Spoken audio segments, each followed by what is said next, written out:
Hello and welcome back to Crit Happens Plays Echoes of the Past. And I've just remembered I don't need to do an intro because Darren's going to do the intro this time. Hey, Darren? What did we do last time? Considering we've had a week's break. You can't do this to me. I know, that was You're saying about right? I've got a good memory. I literally... Yeah. There was a room full of fire and pressure plates. Yeah. Scorching breeze coming up from everyone. I'll give you a hand. The party have started the Neverwinter Games. They were all taken to this strange tavern, supposedly in the centre of Neverwinter, where the games were to begin. The rest of the parties, the Deep Delvers, the Leaf Springers, the Pink Panthers. Can't remember. I've got it written down. I don't remember their names. Bear with. There were people. Bear with, Calder. I have it written down. The Leaf Springers, the Darkness, the Deep Delvers, and the Northern Friends. Oh, I've just lost my pen. There we go. So everybody was in this room, and the first games begun, which brought you to a nightmare forest where your worst fears or your worst premonitions came to reality. Multiple things happened there, apart from with Lugas, who just got a lovely, all singing, all dancing, rainbows, lovely time. He had a fantastic time. But it occurred to you all, and kind of the aftermath of those games is, what sort of game was that? It wasn't exactly a game. Could you have won? Could you not have won? There's almost a mysterious era around what these games are. And when you came back to the tavern, Micah approached this council leader that is in charge of running the games, and he seemed off. He seemed not himself.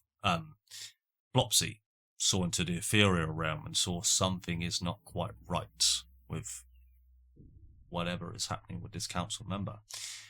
He then whisked you all up into the second game, which was found a lovely old D&D puzzle with pressure plates and traps. And we will begin our session where we left off from last time. So we have just exited the room with the pressure plates and traps. As you all did, or as you were doing so, you heard multiple gongs. 4 gongs now, yours being the last, of just dong as you left the room. You are now in this long, very well lit white corridor. The stone walls to your left and your right are just this almost office-like beige white workstone as this corridor goes up and to your left. The scene is yours. What would you like to do?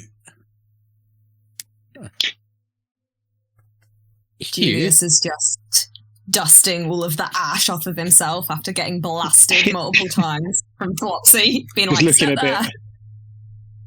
a bit dazed. Yeah, are you right there? Would you like some healing, Hew? Yes, anti-burn cream if you have some. No, I've got magic. I don't pack any cream. It's not first aid. It's not factor 50. Whilst this is... Yeah, no, I'm not first aid trained. I apologise. Whilst this is going on, I'm going to be sort of like keeping an eye out around the walls and floors for extra traps, and I'm going to be making my way further up. Certainly. I'll tell you what then. What's your passive perception? And then also make me an active perception. Well, if it's looking for traps, is it investigation? If you're actively looking in your vicinity, but if you are going and looking for traps, then it's more perception. But if you want to check, okay, so passive perception is 12, and my active perception is shit. Your active perception is shit. You said it yourself. So cool. So you are welcome at any point just to stop within this corridor, tell me where you're stopping, and you could utilise investigation to check that specific area. I think that's kind of how I rule it, because if you were to say, I want to investigate an entire room, You can do, but it's more of a case of how long will you spend to do it. So it's up to you if you'd like to stop and spend some time, or if you'd like to just continue on. What are the rest of you up to? I'm healing Hew. Go for it. I'm going to use 2 points of my healing life to heal you 2d6. Ooh. So I'm just Holy gonna moly. roll those d6. Is that some sort of channel divinity nonsense, or? Nope, it's a feature for a Celestial Warlock. Bonus action healing with a 60-foot range. Anything to add to that, or is it just 2d6, no mod? Just 2d6. It's kind of like Lay on Hands, but, Bluetooth. Fantastic. Bluetooth 3.0. 6 points of vague healing nonsense. Yeah. What? Wireless Lay on Hands. Yeah. Ooh. It doesn't think. Can I do a casual insight check on Lugas just to see if I think he's still demented about this god business?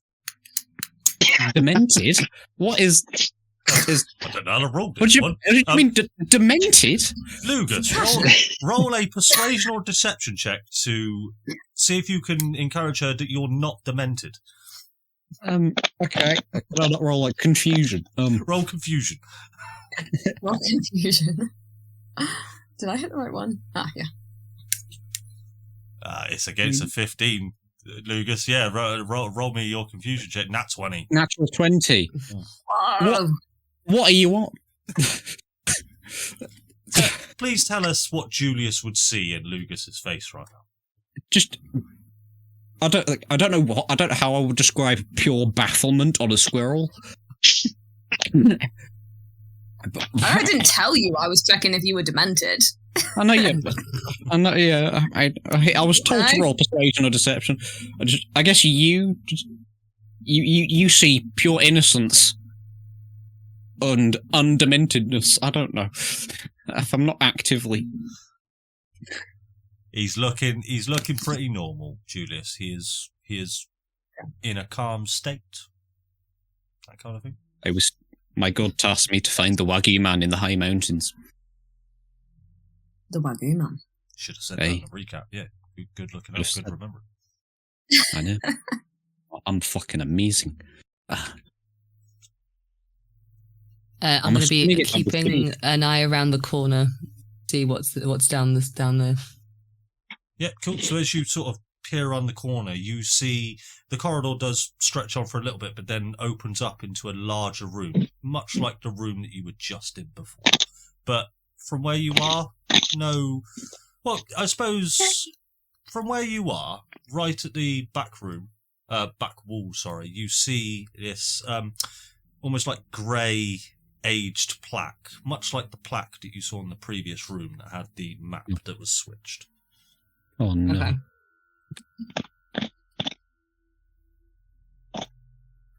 Catch Flopsy up and see what's going on.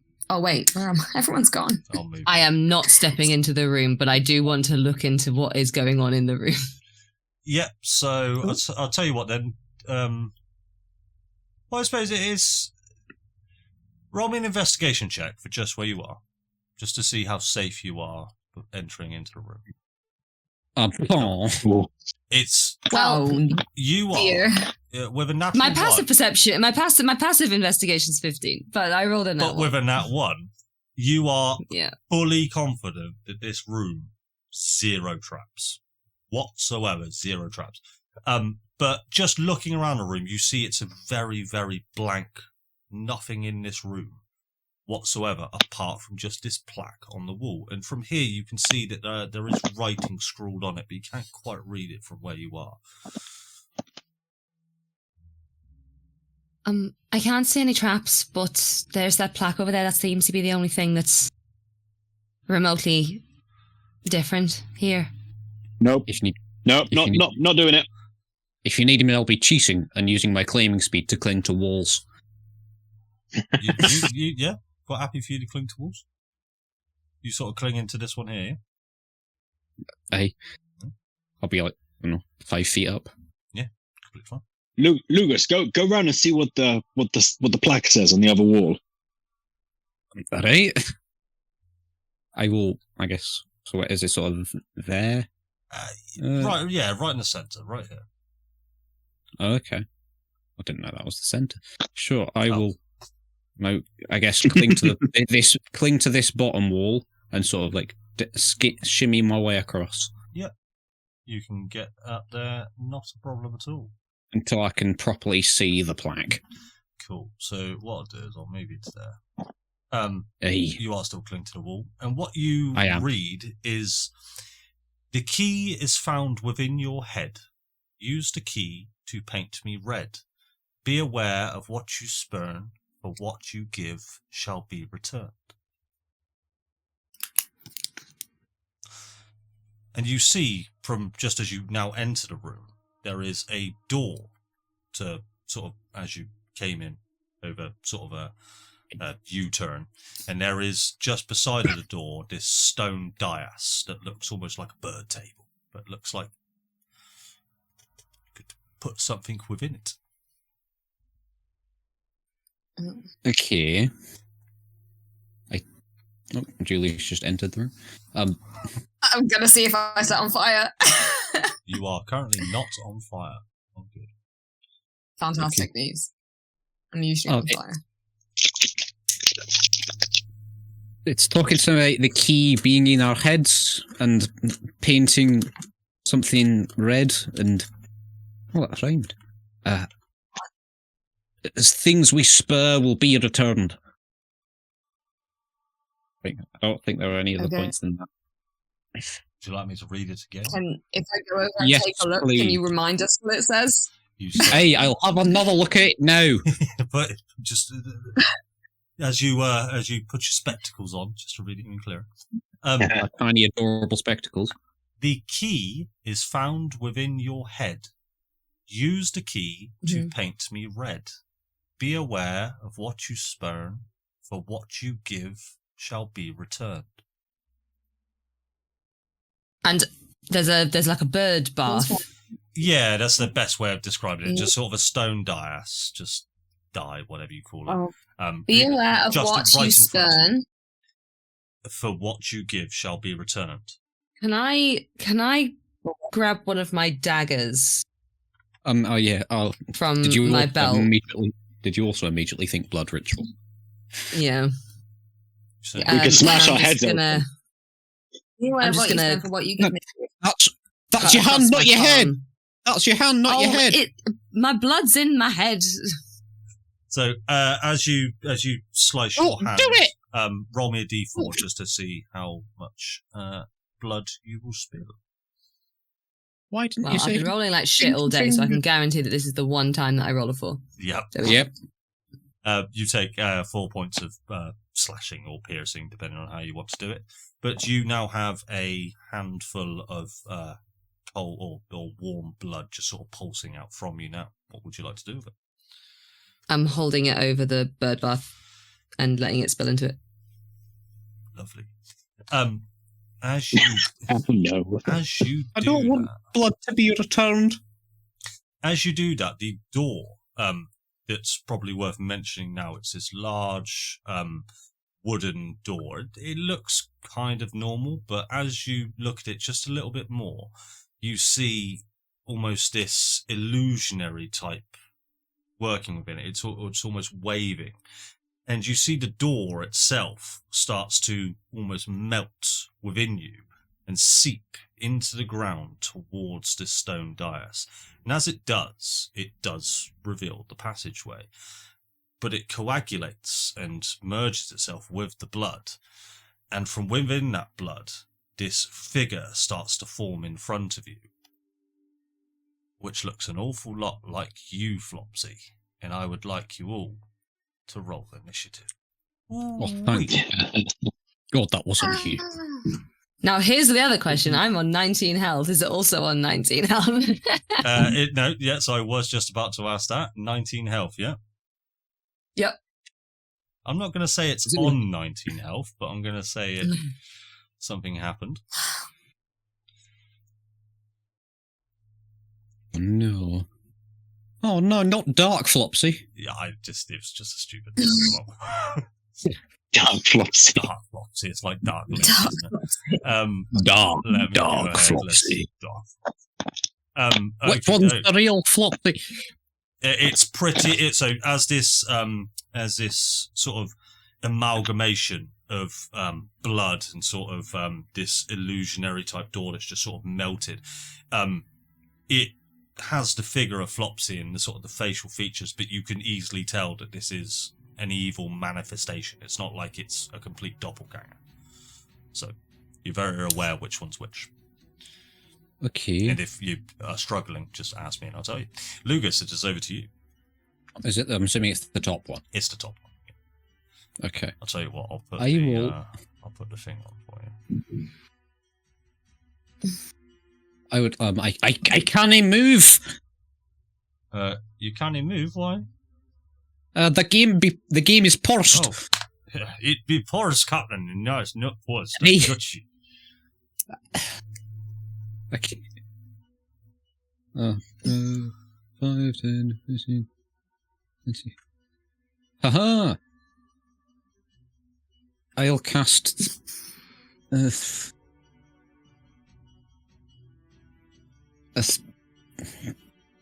sapping sting on Dark Flopsy. You certainly can, sir. I will require a Constitution saving throw, please. I can do that for you, all right? That'll be a 17. yeah, That'll be a 19, I sir. Hey, Rolls better than me. nothing happens to you. I'm terribly sorry about that, but I got quite good That was me. constitution. That was my entire action. And yeah, I don't have any useful bonus action at the moment. Do I? Oh god, no! Didn't mean to do that. Remove that. Yeah, that'll be me. I'm just gonna sort of get low, Fantastic. cover my head, so I'm not pinged off existence. So it is now over to this amalgamation, which really sort of truly takes its form now, and it is looking directly at you, Flopsy, and it just grins and just goes, "Thank you." Turns immediately to Lugas, who is this sapping sting goes out and just misses it. It locks in straight on you, Lugas, and with insane amounts of speed, it will move away from you, Flopsy. So if you'd like to take an attack of opportunity, now is your chance. I would love to take an attack of opportunity, but I'm holding my dagger at the moment, so I suppose it would just be with that. Completely up to you. I'm quite happy for you to stir away your dagger and bring out a different weapon as part of your attack action. Oh, I'll bring out my really good rapier Yeah. that I haven't used yet properly. Your rapier. My rapier, my vicious +1 rapier. The rapier. Mm.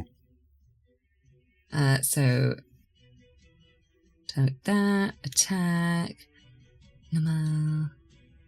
Highest roll I've had all That was night. nearly a 2, wasn't it? That hits. Well, you should know if it hits or not, 'cause it's your AC. Damage. I don't get sneak, so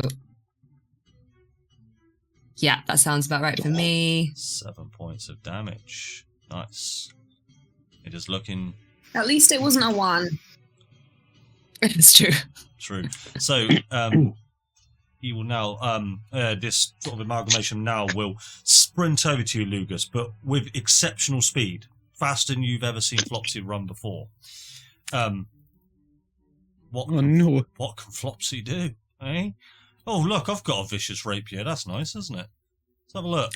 No. Let's have a look. Is that what it's called? Vicious Rapier. Yeah.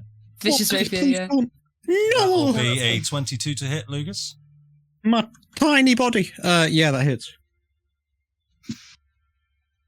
You will take 10 points of damage, sir. Oh, that's quite fun. All right, I'll leave that. You've for now. killed me. And that'll be the amalgamation's turn. Flopsy, it is over to you. Okay, so if I wanted to swap to my short bow, what would that require? Still the same thing. So the way I rule it is you can't swap to 2 weapons in a single turn. So you're quite easily enough to stow your rapier away and bring out your short bow as sort of a free action. But if you then wanted to bring the rapier out on the same turn, no, I will use. Oh, do I want to use my rapier? Yeah, I'll use my rapier. I'll just run up. So I've got it. So I might as well. Okay, and I will attack it again. Yep, with in the nicest way possible. rapier. Kill yourself. and you will get flanking, and I get advantage, even though it's a squirrel. And that is a nat 20. I'll tell you what, Flopsy. No, I won't do it. Actually, never mind. I was going to be a right knob because you've got heroic inspiration, so do I. And I was going to make you re-roll it, but that would be mean. That would be mean. Don't do that to me. Right. And I think I get sneak attack as well. Yeah, double sneak damage. attack. So bear with. I think does my vicious. I can't remember whether it's this one or whether it's So it should be at your level 2d6, I believe. Yeah. So if I just roll 2d6 when it's sneak attack, isn't it? Yeah, or just roll 4d6 because it's critical. So, yeah. Okay. Right. One. Right, that's a d8. Don't do that. All right. One. Roll. And then that's going to be 18. a whopping. Holy Yep. shit. 35 points of damage. You see as this amalgamation just sort of do you want to describe it for us as you I'll explain it in a second. But do you want to describe it for us? So what I'm going to do is I'm going to run up and just stab it through the chest. Absolutely horrified at what has just come up in front of me.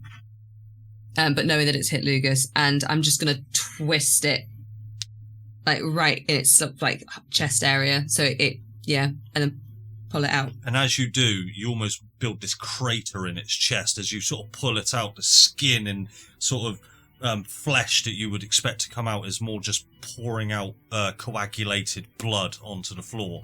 And you can see through the hole and just see Lugas's face. And the hole begins to heal itself back up.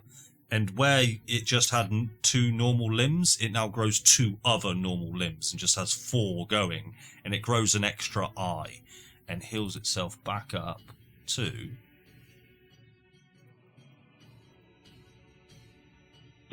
Dice? Are you going to roll? Dice? Yep. Roll? There we go. Can you not? They will get 17 points of healing back. Anything else with your turn, Flopsy? I am going to bonus action disengage. Mm-hmm. Oh, don't leave me with the evil you. 5, 10, 15, 20. So I can move another 10 more. So I'm going to come out here. Fantastic. All good? I can't do that. Hew, it is over to you with Julius on deck. Well, seeing the badassery that Flopsy's just unleashed upon this thing and seeing it do nothing is against the rules of combat as far as I'm concerned. So I'm very angry and I'm going to rage. Then I'm going to move over to it and hit it recklessly. You don't need reckless because you are within flanking, but completely up to you if you'd like to do it recklessly for fun. Don't. No. She'll sneak attack Thank you for reminding me. Yeah. No, just attack it normally. Then am I going to do it? Oh, I know why. Sorry, I changed the item on my hot bar. That one. A +1 double bit felling axe. Yeah. Aha. Enchanted axe. Advantage. Mucker. 18. I mean, does that hit you, Flopsy? I don't know. Yes, it does. Yes, it does. Okay, I need to make sure I get this. Is the first time I used my features, so do the damage. So as I've come in, I've raised my raised my double bit felling axe and I brought it down on its head and shouted, "By his little fluffy ears!" And I'll also use Divine Fury. Which is that going to work? Oh, which doesn't work on the hotbar. Which I should now find. Is that like an extra D6 or something? Yes, is it not working? Yeah, 1d6. Just roll the D6. Yeah. 1d6 radiant. That's how I use all smites. Yeah, just work Yeah, that well, sort you of don't stuff do it. manually.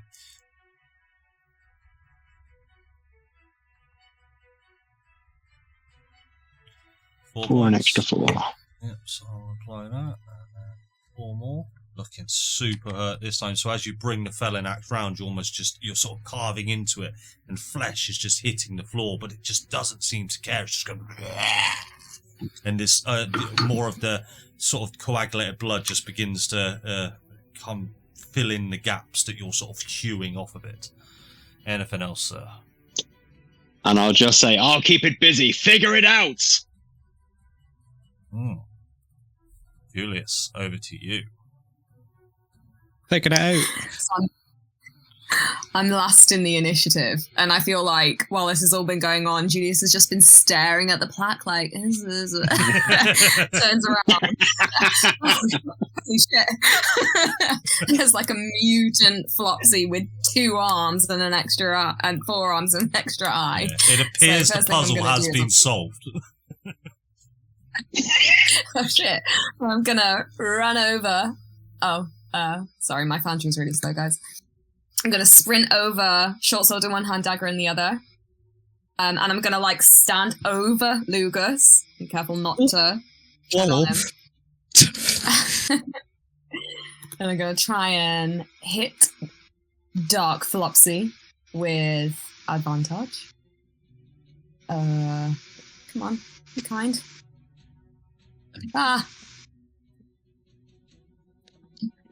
It's not giving me. Why aren't you giving me an opportunity to roll with advantage? Come on, man. That will miss. Wow, so good. That is poo-poo. Okay, that's terrible. So I'll go wise, and then I'll try because I've got 2 weapon fighting to get it with my dagger. You certainly can. Oh man.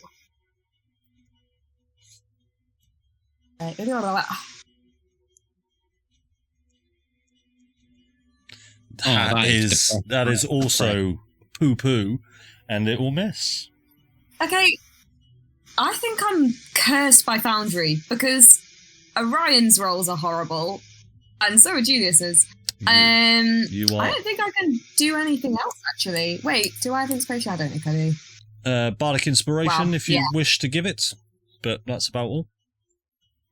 No, I was going to use it to do something cool, and I'm just gonna miss. Swords bards, when they don't hit, not much happens. Oh, Cool. Where would you like to move damn. to, as you can't end your turn in that space?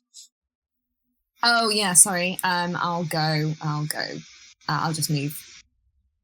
Let me move, please. That's because you're on Let's use your do- arrow keys. I'll go there. Awesome. Lugas, over to you. Okay. Do I risk doing a melee thing? No. Hit him with your letter opener. It probably is worth saying now as well. You do hear 2 gongs, just gong, gong. Right? Timid. Where are my shark tusks? Should be in your features, probably. Leeches. Okay. Yes, you're I will attempt to bite Darth Flopsy in the foot. Cool. Go for it. Harsh. Oh, I just. Huh? How do I rock? Huh? Where's the actual action? Oh, yeah, there it is. Okay, there it is. Yeah. I'm praying that this is the killing blow. 18 Well, will it- hit. goes down.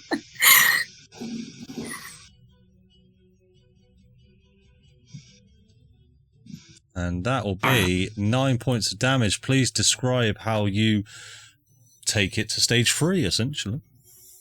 Oh, lovely. Oh, okay. Well, because it's like 1 piercing damage and mostly psychic. I bite her in the foot, and then I guess her just eyes roll back, and then she just starts frothing at the mouth a bit. Yeah, cool. So it's just sort of the blood just starts going, just starts puking, just all this blood sort of over you, just splatting across all of you, and then its foot is now just sort of hanging off where you've bit it. But what happens is now sort of 2 Flopsy heads sort of come out, one from the shoulder here, and they're both just going, and it grows an extra leg. So there's currently 4 arms, 3 legs, 2 heads, and it is now a much, much larger, looking a whole lot less like Flopsy now. And and then I need to roll. Come on, be good. No. Holy shit, that's bad. Oh no. And for my bonus Typical action, Flopsy roll. Yeah. For my bonus action, I'm going to cast Don't Sanctuary. talk about Flopsy rolls. I'm going to cast Sanctuary Catching on up with you. myself. Cast on yourself, yeah? Yep. Yep. I failed the save. You don't need to. You don't do to save yourself. No. That's completely fine. Just remember you got Sanctuary on your budget. Yeah. Okay. Cool. Will do. Is that ending your turn, sir? Hey. Hey. Okie Dark Flopsy will cunning action disengage. I'm annoyed you did this because I've never played a rogue in my life. I'm learning. Cunning action disengage to get behind you, Flopsy. Actually, well, I've got cunning action disengage. I can go wherever I want. Rogues are broken. No, right. I'm going to walk to here, actually. I'm going to... God, there's just no way for me to get advantage, really, is there? Nope. I'll tell you what. No, there is. I'm going to use my heroic inspiration to get advantage on Julius. Hey. Why the hate, man? No. You got her rolls as well, nerd. So, with one arm, it pulls out this rapier, but it's a long, elongated rapier, much like Flopsy's, but a lot different. It tries to swing for you once, but it will go ahead and swing for you a second time because it has multiple rapiers and multiple arms. But it will only do that normally this time. Yes. Brilliant. Maybe you did pick the right one to do. It will then use a feature that it can use as a free action, and it will... Maybe I shouldn't have put it here. And he will almost like this amalgamation will just seep into the floor and reappear over here. A bugger, that's the end, because it rolled like shit. It had really cool stuff if it hit, but alas, it did not. Okay. Flopsy, over to you. Finish this horrible thing off. Well, I'm going to actually... I'm going to wait until Hew is in melee range. Okay. So I'm going to hold an attack with so I'm going to drop my rapier and I'm going to get my short bow out and I'm going to wait to hold a ranged until attack someone is in melee range. Perfect. Yeah. Hew, over to you. I'm gonna get in melee range. Flopsy, and then back to you. I'll keep it on Hew's go, but yeah, go ahead and make your attack. Advantage. No, it's not an advantage, is it? No, that would just be a straight roll, so I'll take your first one. Either one hits. Either one hits. It will be with advantage. Why will it? Yeah. Because I'm within 5 feet of it. That's not advantage. That just means they have That's access not to sneak advantage. attack. Yeah, sorry. No. That Oh, isn't it? No. Yeah, no. That'll give access but to it's sneak 11. attack. But yeah, 11 plus 7, so that would have been 18. That's the lowest. sweet. That hits. So, and then it's a normal. Perfect. And then it's my sneak attack because I do get sneak on this You one. do. Yeah. So sneak attack And because that it's is- base to base. Normal. Perfect. And please Yeah. describe how you finally kill this dark Flopsy creature.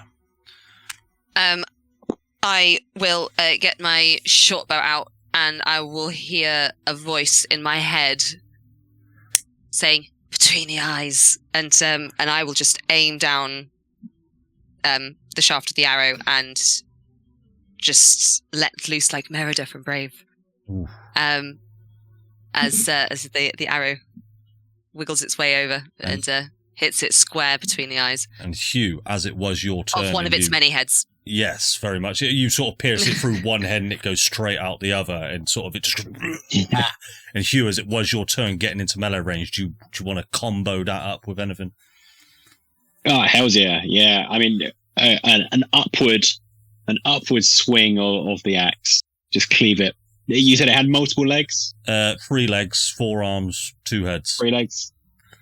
Yeah, so just in between 2 of the legs, just going up the middle. Yeah, cool. And it just eventually between Flopsy's and Hew's attacks, it just goes and just scatters the room, and you guys are just coated in this coagulated blood that's just sort of rolling from you, but it has sort of stained your lovely pink robes that you're wearing. And that is where we will end combat. And you do hear another gong go dong. So that's the 3rd gong you've heard. We need to get going. I know it's a bit of a rush, but we're under a little bit of time pressure, I think. Are we? I don't. Is that a time limit? Can I Well, just quickly, We don't want to be the last team to end. whilst I'm over here, can I quickly pick up the rapiers? No, so they were very much made. They were very much made of the coagulated blood, much like the entire team. Nice try. Nice try, sir. Nice try. I'd like to steal her coagulated blood health potion pouch. As you pick it up, it just falls through your hands, and it no longer Oh, looks like a no. pouch. I will pick up my jump rapier. Julius is going to walk over to Flopsy and kind of narrow his eyes at the dead thing on the floor. I'll give you a playful elbow in the ribs. Yeah, I've seen you look worse. Thanks. Damn. That's that then. Holy. Whoa. Well, shit. Well, you got sleep. A long rest is going to be bad for you next time. Hey. What's this? Cool. Julius, you following as you guys are making sorry. your I'm way? trying to not open free as much as possible. No worries. Is it- I'll tell you what, I'll bring you all with you. And as you enter this corridor, another 4th gong is heard, much like the gong you heard as you exited the last room. Gong. Exactly. There you go. You just heard it all yourselves. Cool. So as you make your way up this corridor, you see a large, ornate wooden door straight in front of you. Why am I in front? Is there a keyhole you or get in anything? front of me? If you just bear with me just a second, I will answer any question you have. I've got to do a little bit of... I've got to do some stuff. Hold on. Depending on where the gongs came from. What was your question there, Flopsy? Is there a keyhole or something? No keyhole, just one very large wooden door. If I put my ear up to it, can I hear anything through it? Or maybe a perception check. Because these have gone historically so well. 13. 13. You hear a lot of raised voices. Sort of excited voices, scared voices. You try to narrow in on a few of these voices, and they are kind of familiar. You sort of you hear a lot of this riff-raff and rabble you heard from the other teams, from the tavern. So the other teams are in there. Yeah. Okay. I think we might have company next door. It sounds like the other teams are there, the ones that have maybe come through. Lovely. Well, shall we go through? Key. No time like the present. Cool. And as you open the door, you see the darkness just over to your left. They don't seem to have. They've noticed you, but they're not paying too much attention to you. It's not as if they're combatants at this point. Over the way, you see the Deep Delvers. In the centre, and over to the right now, you've just walked in, you see the Leaf Springers with Micah there, all wearing their robed garbs. In the centre of this room, swirling on a stone dais, is this large 10-foot radius sphere, glowing with orange energy, swirling around in the middle. It's volatile, and it's just... and it's almost flaring. Energy. Is it like argon energy?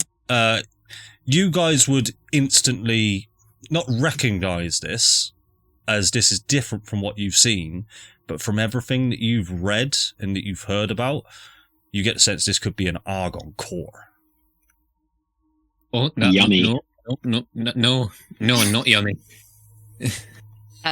Do I feel anything? You feel a sense that you're being drawn towards it. Okay. Okay. Interesting. And yeah, so just over to your right, you see Micah, who just he's kind of distracted because you see him looking into the distance, into this argon core, almost as if it's hypnotized him in some way, and he sort of just turns to you, to your group, and he just holds his hand up as if to stay where you are. And yeah, what would you guys like to do?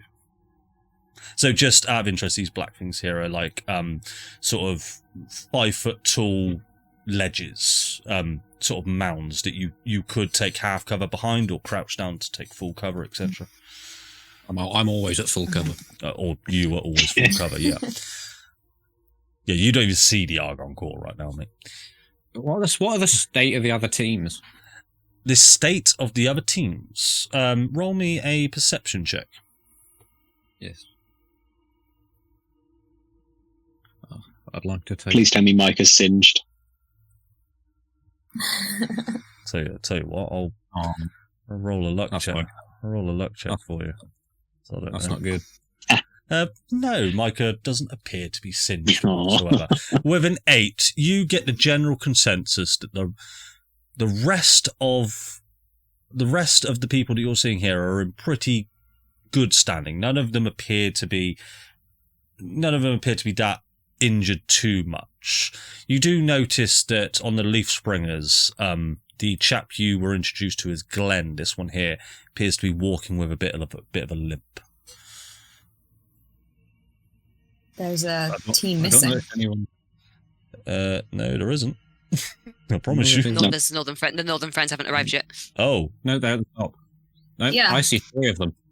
Oh, yes. No, apologies. Yes, Kate, you are right. Sharkman's not here. Oh! Ah. I'd forgotten. When you say I feel drawn to it, Mm-hmm. is it like a...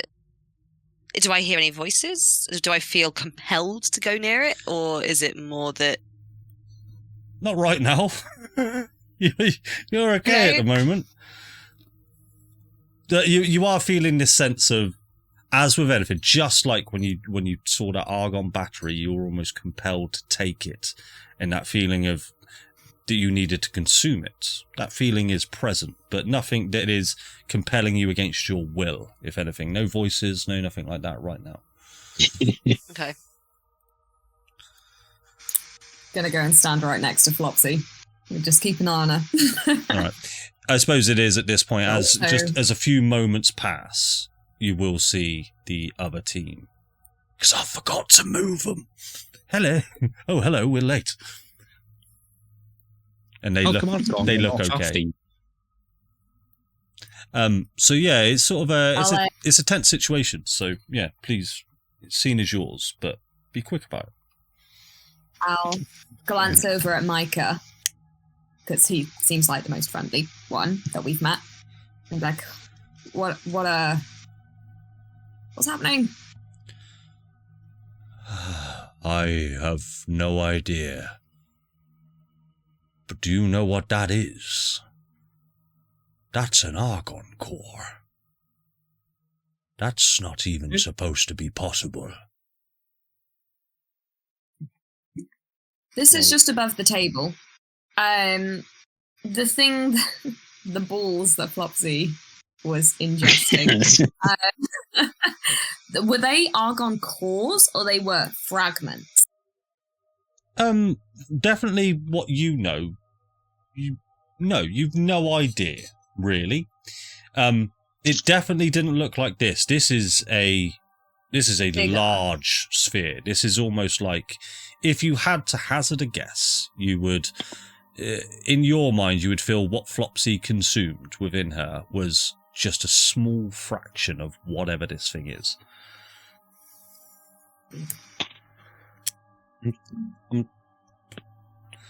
Is it? I mean, is it real? I have no idea. And I don't wish to stay to find out. I would, I'm going to whisper to Julius, I would presume it is, because I'm feeling a need to kind of suck it up. Oh, I am a child. Choice of words. So, I'll tell you what, at this point now, I'm going to give you each 6 seconds an action to do whatever you'd like to do, or nothing. Completely up to you.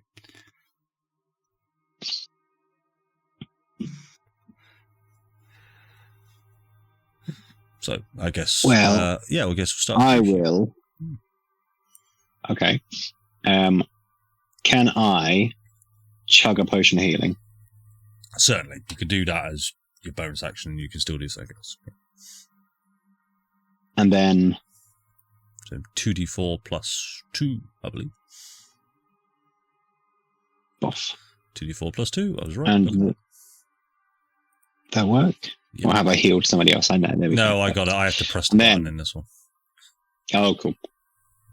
And then I will drop to the floor and army crawl slowly towards the cover. Okay. And I will just wait here. You do start to feel this heat coming off of it now as you are starting to get closer, and it is hot. It is starting to burn. 15, in which case I'm also just gonna 15, so I'll go another 15 this way. Fantastic. And you will see Michael will put his hand out to you as if to stop.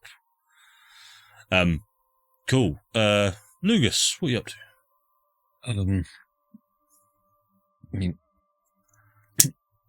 yeah. Oh. What do I have? What items do I have?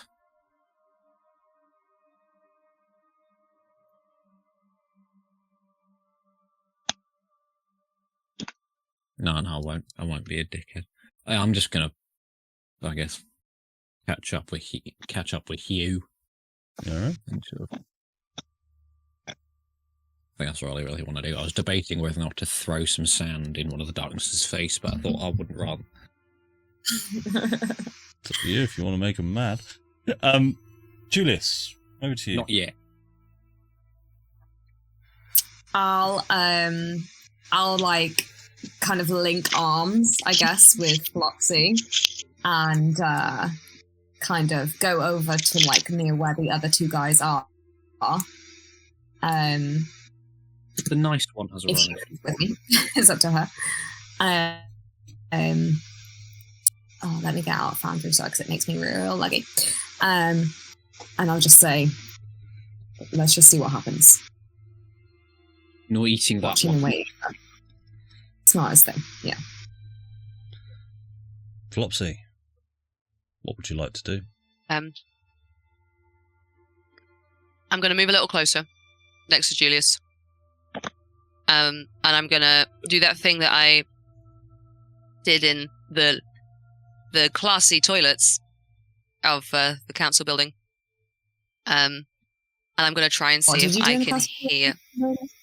Oh, well. No, and I'm going to try and open up my mind again to see if I can hear any voice. What I'm supposed to do, is there anything... Ha! I'll tell you what. I'm gonna do this. Oh god! I'm gonna do this. As Julius, apparently. You open up your mind, and you can hear the voice, or not even just a voice, but you hear at first a cackle, just a. Take it. Take what you see. Take it within you. From this devious, nasty voice that has entered your mind. But not a voice you've heard before. Oh. So this is not the same voice. New voice acquired. New voice acquired, It's a new... New Siri. Yeah, I'm going to, like, pull myself back. Julius, there's a different... You say. Okay, do I fucking trust that? I don't think I do. No rolling necessary. No. I'm not safe. Julius? Yeah? There's a new voice in my head and it's not very pleasant. I'll put my hands on both of it. Like, I know the voice is in her head, but I'll put my hands on both of her ears like this, and I'll just put my forehead against hers. And that's it. You know, like when you're giving a little forehead cuddle. I like that. I'm just going to have my eyes closed and I'm going to be shaking. And it is at this point you will all sort of hear, as you become sort of distracted, but you will hear Micah just shout, "No! Don't!" as one of the members of the darkness comes within 5 feet of this Argon core, and it envelops his body as he reaches out his hand to grab it. And you see that it's not consuming him like you would have thought this ball of energy would, but it almost wraps around his forearm, goes up into his shoulder and towards his chest, and his eyes just light with this golden hue as it just spreads light across everything as throughout all of its sort of extremities. And he almost lifts above the ground and starts to hover. I would like every single person in this room to roll initiative, please. Justin Hawkins, no! Justin Hawkins. That's a lot of dice. Oh my goodness. Anyone know where our dice are and all of that? I think I've pressed the roll button. I'm not sure. Let's have a look. Lugas has not. If you'd like to press it. Oh, no, it's come through. My option for whether it would be advantage or not was buried by under dice. This is. Don't worry, guys. We're not going to do full combat with this amount of combatants. But it is quite poetically Juliet's first turn with Julius on deck. You see that she will completely stay put, but she will back up just slightly as she respects Micah's command. Julius, it is over to you. It is this person right here, if you can see Foundry. I'll tell you what I'll even do to make it a bit more feckin' obvious, is to scale him up. Ooh. No. Look at that shit. Giga Hawkins. Giga Hawkins. Giga Hawkins. Yeah, so I am just going to, with Flopsy, crouch down so that we're in full cover of that, the thing, the barrier, the barricade. Oh. And that's all I'm going to do. Do you want to hold an action or anything like that? What? I don't think so, because I've got no idea what's going on. I Fair wouldn't enough. know what to hold. Yeah, fair dues. I like it. All right. At the end of your turn, this creature will take a legendary action and teleport 60 feet to... Oh, holy moly. Ooh, it's all fun. It's all fun. Where's my D4? Oh no! Lovely. You said you weren't roll a d4 for who you were going to kill. Yeah. He will come up here and he will perform a Scourge attack. No, Oh. not Deep Rock Galactica. Oh, I'm not. I have to come right here to do it. That's really annoying. He will attack one of the Deep Delvers. 21 to hit, which will do this Only amount got of +5. damage. Ah, that's bad dose. And he will take that attack again. And as a reminder, this is currently a legendary action, which 12 will miss, but he will change that into a hit. And he'll change it into a critical hit. No. 52 points of damage. This guy is, for some reason, not taking any damage. Does he not? Is he? Don't the way I got have Not like a psychic resistance. No, poison. Damage immunity to poison. Oh, it is poison. Sorry, Yeah. the dice were purple. Let me just It's quite check. easy to confuse Oh, by it is. dice. No, it is poison damage. You're right. He's just a... Well, hey, that's how the dice go sometimes. Fair enough.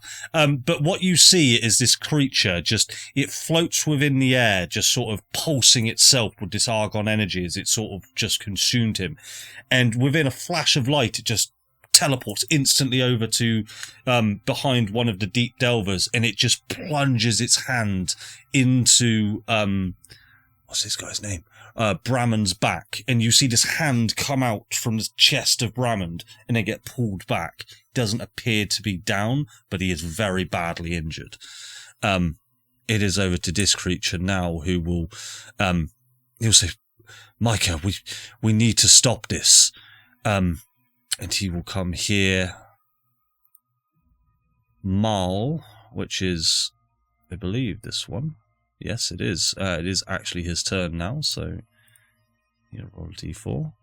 3 stuff. He'll come down to here. Oh, actually, it needs to be there because I need to attack. He'll use his Scourge attack again on Glenn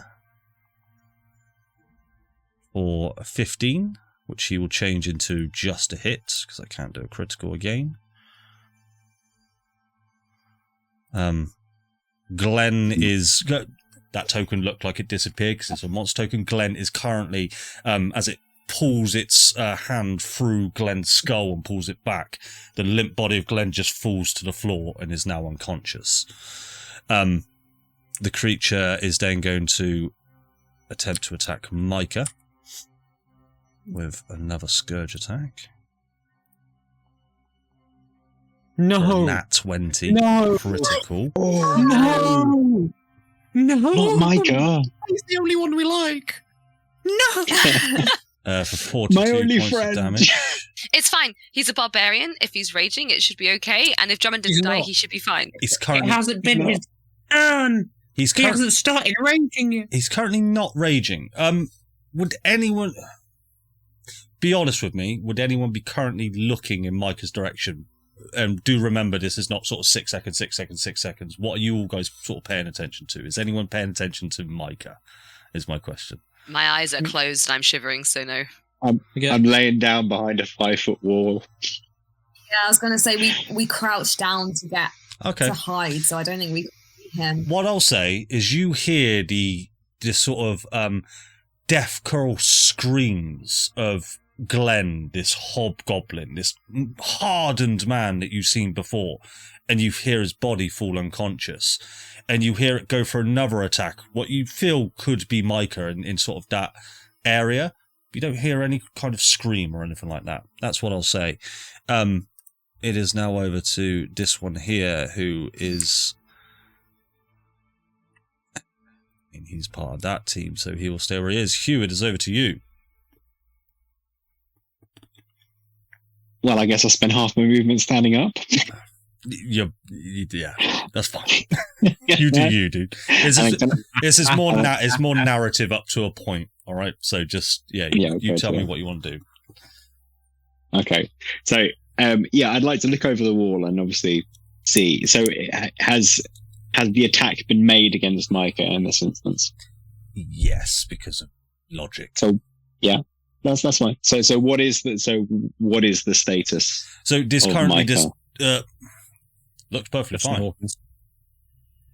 He looks fine. Yeah. So what you actually see is Micah with almost has deflected the attack and grabbed this creature, and you now see his arm is being enveloped in this golden argon aura. And you see him now as his blood vessels are sort of growing off of his face as he's just going and tried to hold it there with his immense amount of strength. But the aura looks like it's moving up his arm. Yeah, correct. Okay, in which case, I'd like to. And you do see there is an unconscious body here, which I will just place him back on. Where are you, buddy? Right. There you are. So I'd like to jump over the wall, sprint over to Micah, and then shove him away from, kind of break that grapple. You want to try and break the grapple of the barbarian? If it's going down his arm, after. Yeah, that's it. So that's it. So like a rugby tackle kind of thing. Okay, fantastic. Make me an athletics check, first of all. Oh, well, he's got the hill giant belt. You're not going to win that. He's got more than that, buddy. Where have I gone? I say it's going to be at least a fire giant or something. You are underneath him, so let me just... There you go. Cloud? Hopefully not Storm. If it's Storm, so, I will... Athletics, yeah? Just roll me an athletics check.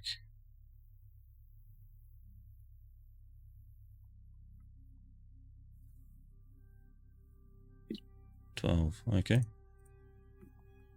So 18. Yeah. I just rolled that as you, but that's fine. As you go to... You said to go to rugby tackle, yeah? Yeah. Yeah. Micah will just push his hand out and almost grab you. You get the sense that it's in this kind of aggressiveness, but he just grabs you and then instantly lets you go, but brings you to a halt. And the pure power that you feel within you, it stops you dead, as if you've just been stopped by a brick wall. And he just turns to you and just goes, "We need to get out of here now. Can you help my friend?" And he'll point over to Glenn on the floor. Yes, of course. And I will shout out, "Glenn needs help!" Because I've got no actions or movement left. Yeah. So it, again, kind of narrative. So actions, bonus action, chuck them out the door if you've got a way of healing. Yeah. What I'll do then is we will go over to, I'm gonna take the go with the hammerhead shark. Forgive me, guys. It's a hammerhead shark. Why wouldn't I? Believe it or not, hammerhead sharks have 40 feet of movement. And you see him come around the corner, Flopsy, and you see it just rear its head and just goes, "Oh!" And then that's his turn. Why is he coming to us? Why would we know any more than he does? It is He's now, level... It is now Micah's go. Shit. He is just going to stay there, and he will keep. I'll roll an athletics check for him. Oh, sweet! Damn. As he holds on to this creature and is almost just he is pushing the creature back with his immense amount of strength. Lugas, over to you. Again, bonus action, all a bit wobbly now. Tell me what you'd like to just do. I'd like to have a bonus action healing light. I'm gonna heal Glenn a d6. You certainly can. Roll a d6 for me, please.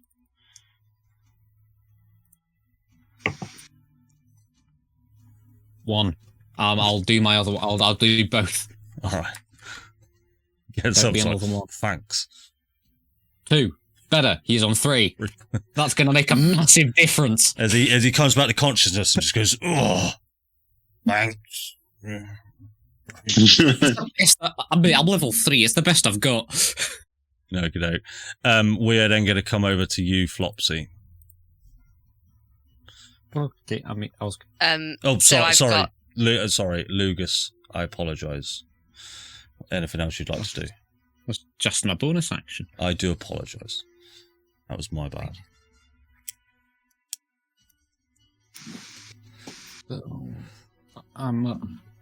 I guess I will try and once again sapping sting Justin Hawkins. Who's Justin Hawkins? He's the lead singer of The Darkness. Oh, I see. Okay, fair enough.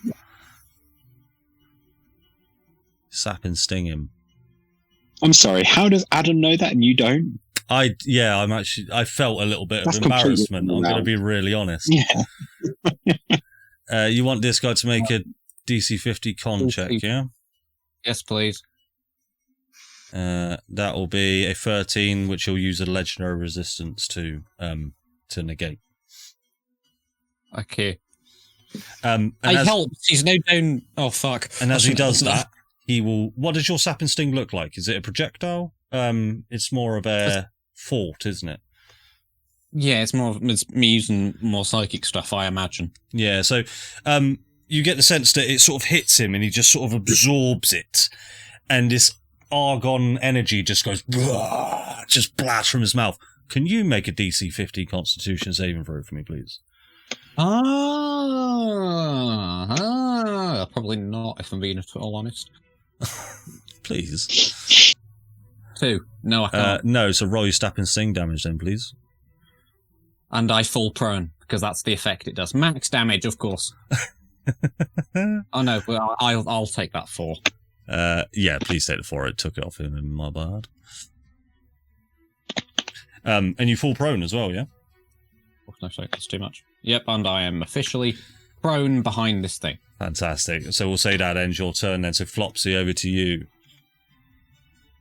Am I hearing any more of that voice in my head still, or is it just kind of like done at this point? I'm going to say, yeah, you do hear more of it, but it's laughter. It is just, it's mocking you. Just... Rude. Did he absorb all of it? Or is this... No, the core is still very much non-affected by it. Okay, so I'm gonna sort of open my eyes, and I'm gonna sort of take Julius's hands away, but I'm gonna keep hold of them, and I'm gonna look in the direction of him. Now, does his reaction to taking any argon seem similar to mine? Nothing Or like is yours, no. Nothing like mine. Nothing So like is yours. it is almost like I'm able to contain the energy, but he just isn't. He's being overcome by it. Okay. It burns you. Yeah. His body wasn't made to sustain that much energy. I'm gonna presume he's going to burn eventually, but it's gonna take some time. Micah, where's the nearest exit? I have no idea. Fuck. And I'm a little bit fucking tied up right now. And is holding on to this creature. What do the other 3 darkness members look like? They look just as weirded out, really, as you guys. Make me an insight check. Again, things that I am historically good at. Oh, okay, yeah, 18. 18, yeah, so not only with the darkness, but sort of everybody within this room is just confusion within their face, panic that they know what this is. They are for sure know that this is an Argon core. They've just seen someone that they know semi-respect. It is a combatant, but they are a member of the darkness. No one likes them too much. They panic within their eyes of what is occurring, and they are almost fearing for their lives. So yeah, you get the sense that the other members of the darkness, they tread on the grey lines of how to work with this competition. You get the sense that this wasn't the plan, and it's almost backfired. And you see Peter, the Hammerhead Sark, still sort of going, oh, as it's trying to look around. Not quite sure what's going on with him. It's got poker face. I like Pete. Do you? Peter better not die. If we get very No, desperate, don't do that face. I could call Ella, but like that might be cheating. Yeah, I'm gonna look at Julius. I might be able to do something, but it'll kind of give the game away a little bit. No. But it might save everyone here. I'm not going to eat that thing. That's way too much. But he only took a little bit of his energy. I could potentially zap him out of it. Like, it out of him. You can suck him. No. Oh, no! No. Yeah. My mother watches this. I apologise. I'm resisting so hard. Oh God. Oh dear. It's changed into a very different campaign. Roll to suck. Roll performance. What is that? Is that a That's a performance check and then a con save. A con save. Fuck me. Anyway, what are you up to, Flopsy?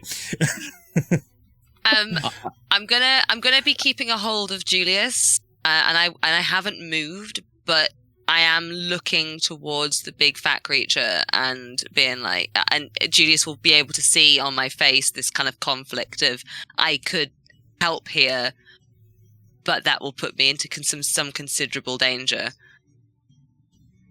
Okay. And I'm not going to do anything else. Fantastic. It is over to Kaylee. You'll see that as you're sort of taking in with your insight check the rest of the room, you do catch a glimpse of her as she presses the bracelet on her left wrist, just after she's had a small talk with the rest of her team. Doesn't do anything. She just sat there pressing it. Does nothing. Nothing at all. Unbelievable. God, you didn't see that one coming. It is now over to the Argon Core.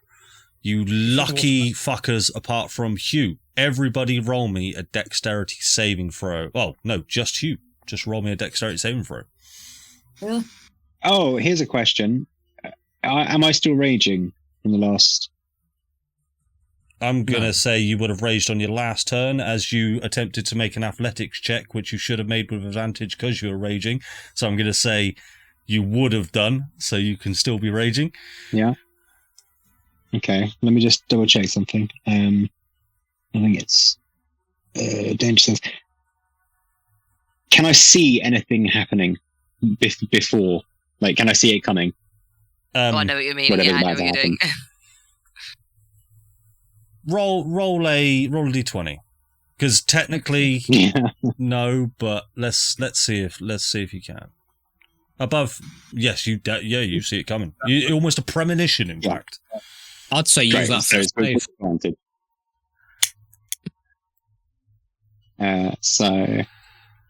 Oh God's sake! So dex save with advantage, yeah. Yep. Mm-hmm. Now, if you don't mind. Oh, can you not take the 20?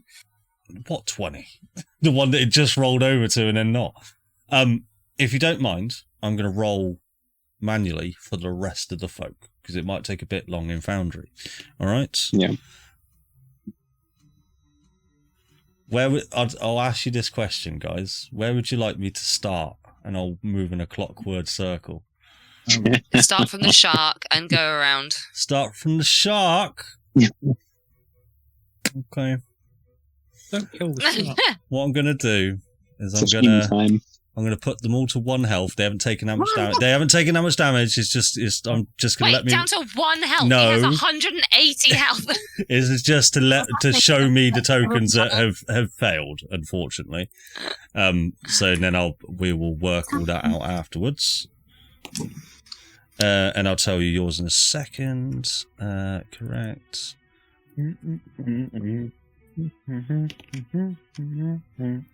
Yeah, sorry, you're going to have to just bear with me a second here.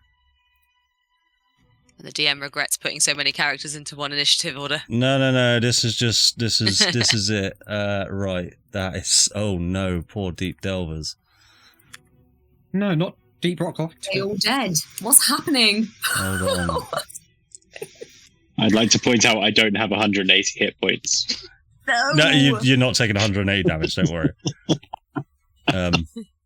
There'll be complaints written. Okay, complaints. Glenn is down. Ilariel. Do you know that TPK we said that we should have? Yeah. Got him back up. No. So,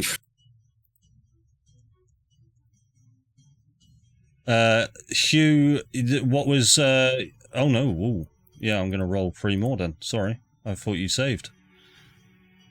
I did not save. You will take 34 points of damage.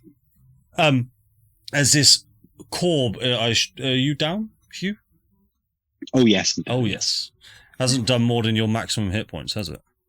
It hasn't. No. Oh, fuck me. I was only Maximum of 35. Only just taking you down. You do have heroic inspiration, just in case you did want to try and save. Sorry, forgive me. What can I do with that? Heroic inspiration just allows you to roll with advantage, re-roll a roll, make someone else re-roll a roll. It's kind of, you tell me what you want to do, and I'll tell you if it's cool. It's up to you. No, I won't. It's fine. Okay. It's fine. So you are currently down. Everyone else is going to be damaged. So. Currently down now unconscious as this Argon cord just goes and lets out this large pulse of energy that fills the room and catches basically everyone apart from anyone behind cover, which you 3 are, but Hew does get caught in the blast. And as you sort of peek your heads up, you do see him just get enveloped by it, and almost his soul just leaves his body and just falls to the floor. That is the Argon Claw's turn. This guy will take a legendary action to move over to this creature here. But he's grappled. He is grappled, but technically he's he's not grappled per se. A creature's speed 0. He's not grappled. Mike has just got his arms. All right, I'll tell you what. Technically. Technically. Actually. Push your glasses up, Vicky, as you have successfully made it, so I'm not going to kill that guy. Because, actually... lifesaver. You are a lifesaver. I'll tell you what then, he's not going to take a legendary action, and we will just continue on to the next person of you that is in combat, Julius. As everyone now is just going like this on their force cage bracelets, alright? Oh fuck. Oh fuck. Okay, I'm gonna peek over, I guess, first of all, because I was big fella, and I'm gonna healing word Hew.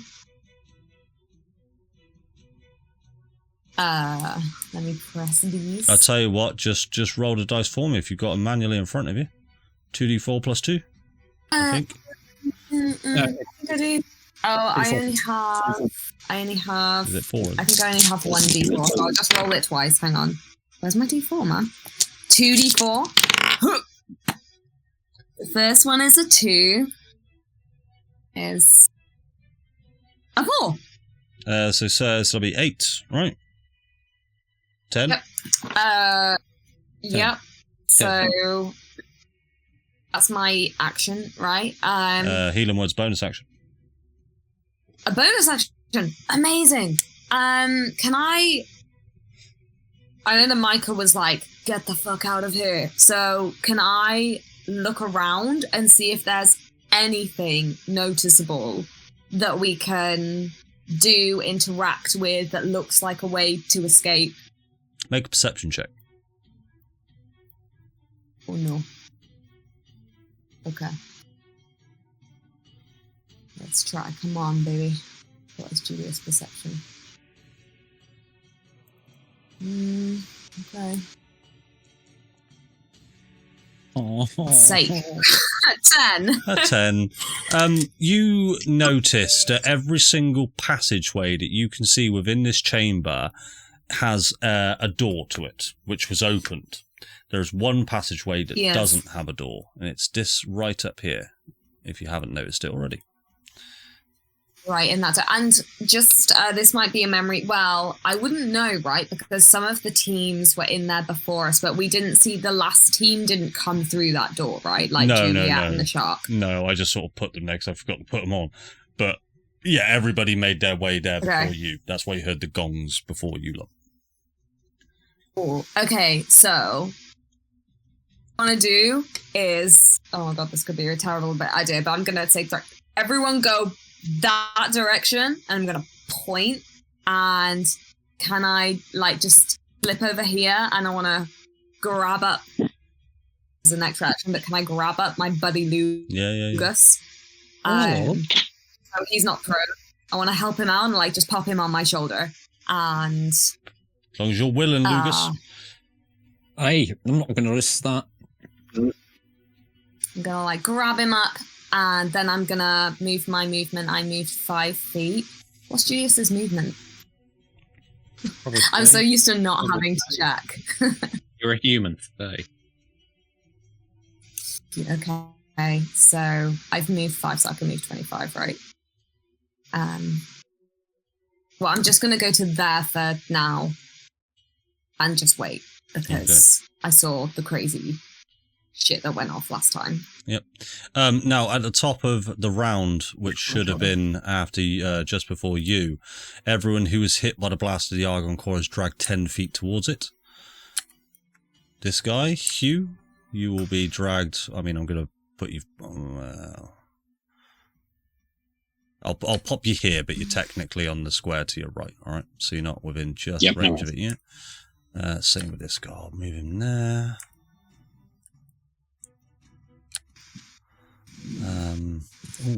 Oh no. You should be. Oh no.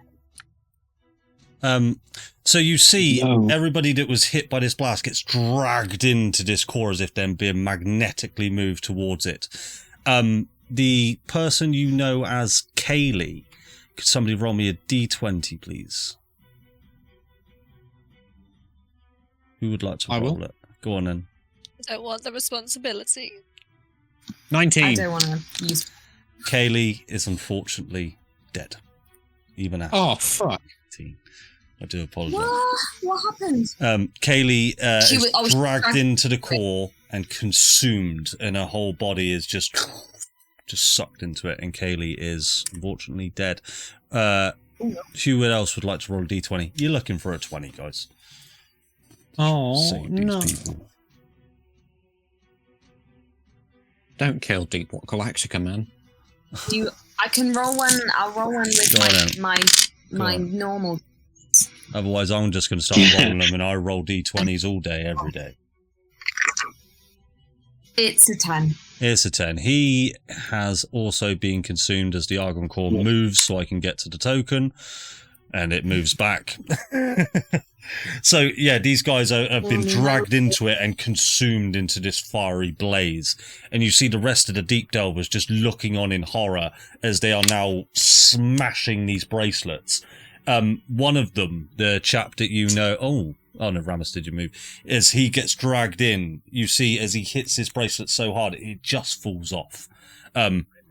Yeah, they just appear to be absolutely useless. We're going to go over to you, Hew.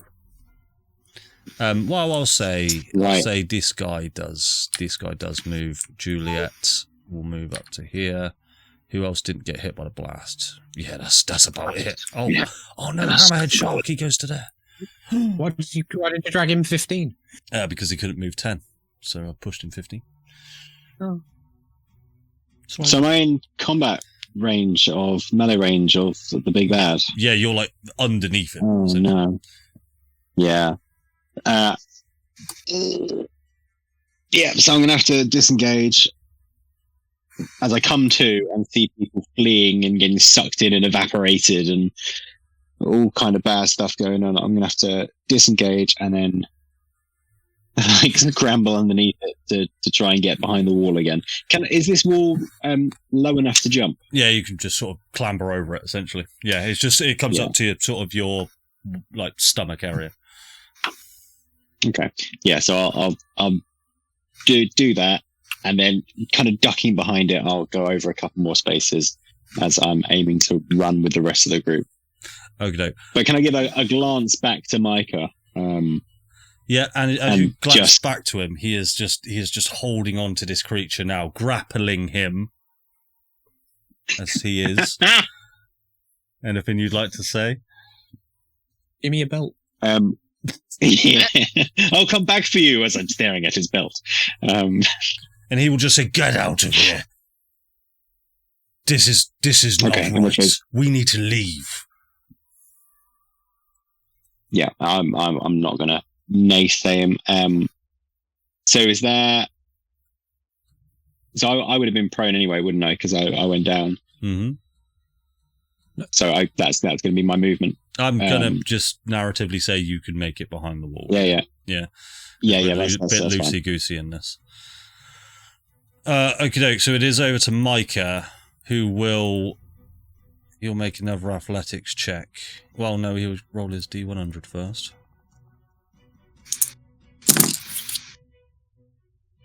Fucking bag of pissing bollocks and shit. Fucking pissing fuck. Going well. Fucking DM.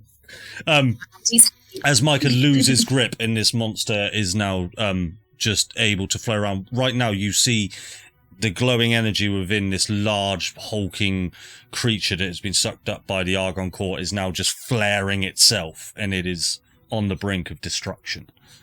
What I'm going to say now is I'm going to end combat as we've sort of taken actions. I'm going to give you guys just one last thing to do. So I'll tell you what, this time we'll start with Flopsy, you first. I'm going to... Okay, I have some suspicions about Micah at this point, but I will hold them for now. You'd not have suspicions if you rolled good on his D100. I have suspicion. Fair enough. Because I know how much power that thing has taken, and I know that what he's doing is inhumanly possible. Yeah, I'll say with that above the table insight, you get that insight as a character. Yeah, that's a good thing to see. So I'm gonna shout at Hew, "Micah will be fine, don't worry about it, just get out." And I'm going to run 30 feet over there. Easily done. So then I'm gonna dash as an action. I'll tell you what, you're not really bound by movement speed right now, so just tell me where you want to end up, regardless. As long as it's not ultimately shoot it all the way up. What I was going to do was, if I go... and then I was going to cunning action dash another 30 feet, so I was going to end up roughly about here. Yeah, so you can easily make your way into that corridor. Obviously, rogue stuff, guys, but you could all make it there if you wanted to, all right? This is not just this isn't just 6 seconds now, this is just one thing left to do, all right? We'll go back, we'll go to Julius. I mean, yeah, so I was going to do the same. I'm going to hair it towards where the door is. Hair it towards where the door is. I've got Lugas in tow, but I would like to wait for Hew. Yeah, so I'll tell you what, then we'll go swap straight over to Lugas then, as you are picked up by Julius. Do you want to go with? Or is there anything you would like to do else? I mean, I don't think I can... I don't know why I went up northern. There's no way I can help anyone. Spell slots. What spell slots do I have?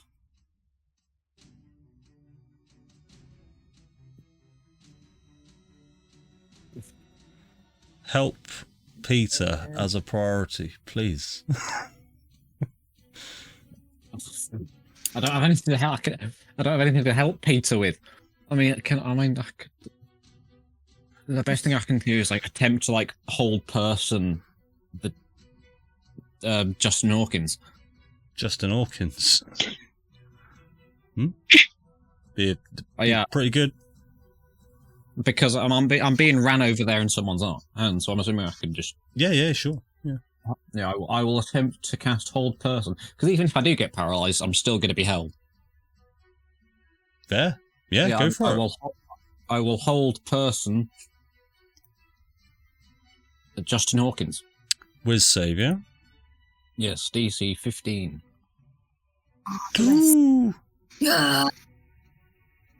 Yeah, I'm not going to resist that. Yeah, you get the whole person out, and it is now just sort of, it flings its arms back and just goes, and it's failing to hold in this energy now. And with your hold person, you are almost just holding it while it's hovering in the air now, as it's almost like you're stretching its limbs out on a rack.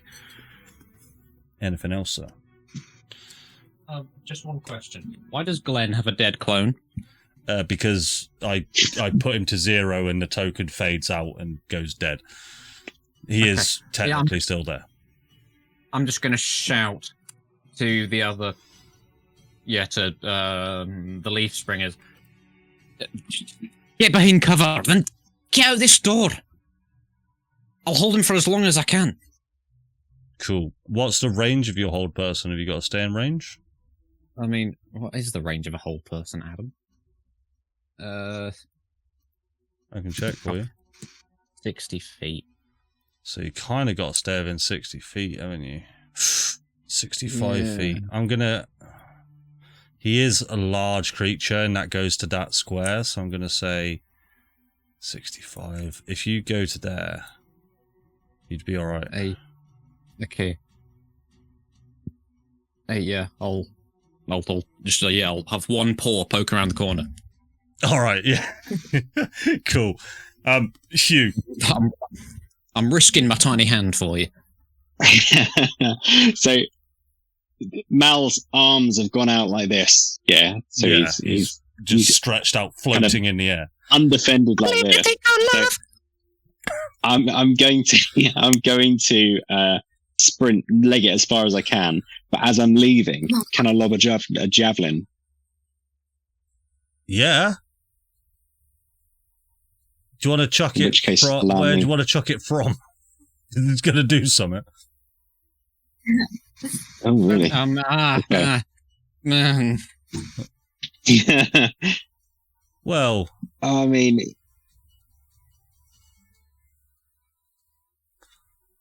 you see, it pays to look at Adam's face sometimes. I kind of feel like this is what he would do. Though I'm going to do it. I'm sorry. All right. Yeah, from. Yeah, D20 plus your strength plus proficiency. I mean,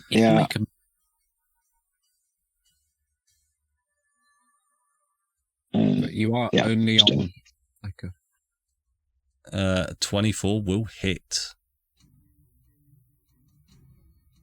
So what I'll say, go ahead and roll damage anyway.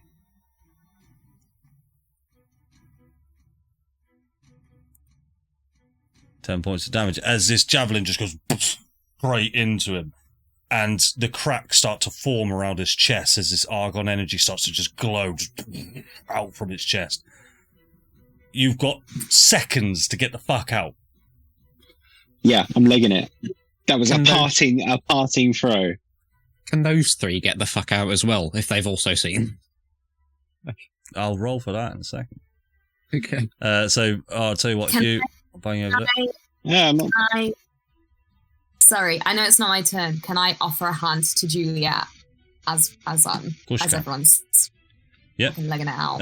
What would you like to say to her? As she sort of, you just brush past her, and she sort of just looks in your direction, almost as if looking for an answer.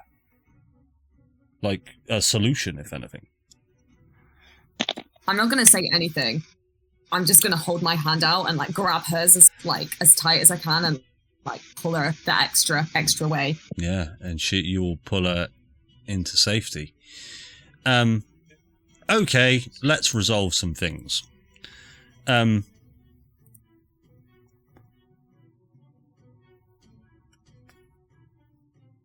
Yay.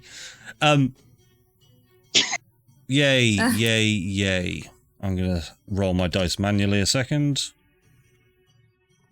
I'll tell you what, I'll do the same thing. Where would you guys like me to start in this big, long ring? Sharkman. No, not Shockman, no. Oh, Adam said it first. The shark is pulled 10 feet towards the core. no, not Peter. Oh my days. Not the rest of the band. Oh my fucking... The rest of the band. Not the... Oh my... I am rolling the worst I've ever rolled in my fucking life. Oh my god, he's alright. Glenn. Come on, Glenn. Hang on, Come I on. didn't see that one. Oh, Glenn's Come on, alright. Glenn. Glenn's alright. Ilario, he's the last one. I swear they had, That's a nat 1. I don't give a fuck. He's moving 15 feet with a nat 1. Who would like to roll me 1, 2, 3, 4... roll me 4 d20s, because Hammerhead's going to be right at the end. So One each. I'll Should we do do one it. do one each Yeah, then. one each. I'm going to roll the one for the Hammerhead. Anyone can roll a Does that nat mean I 20. don't have to roll one? Yeah, nat 20! Oh, your boy rolled a crit. Hey! Someone lives. I'll tell you. Hey! Right, get me... Can it- Yes. Julius, what was your one? I haven't rolled one. Am I meant to roll one? Yeah, roll one. Sorry. Let's see if you just roll a nat 20. Okay, so sorry. Just a 20, just a d20, okay.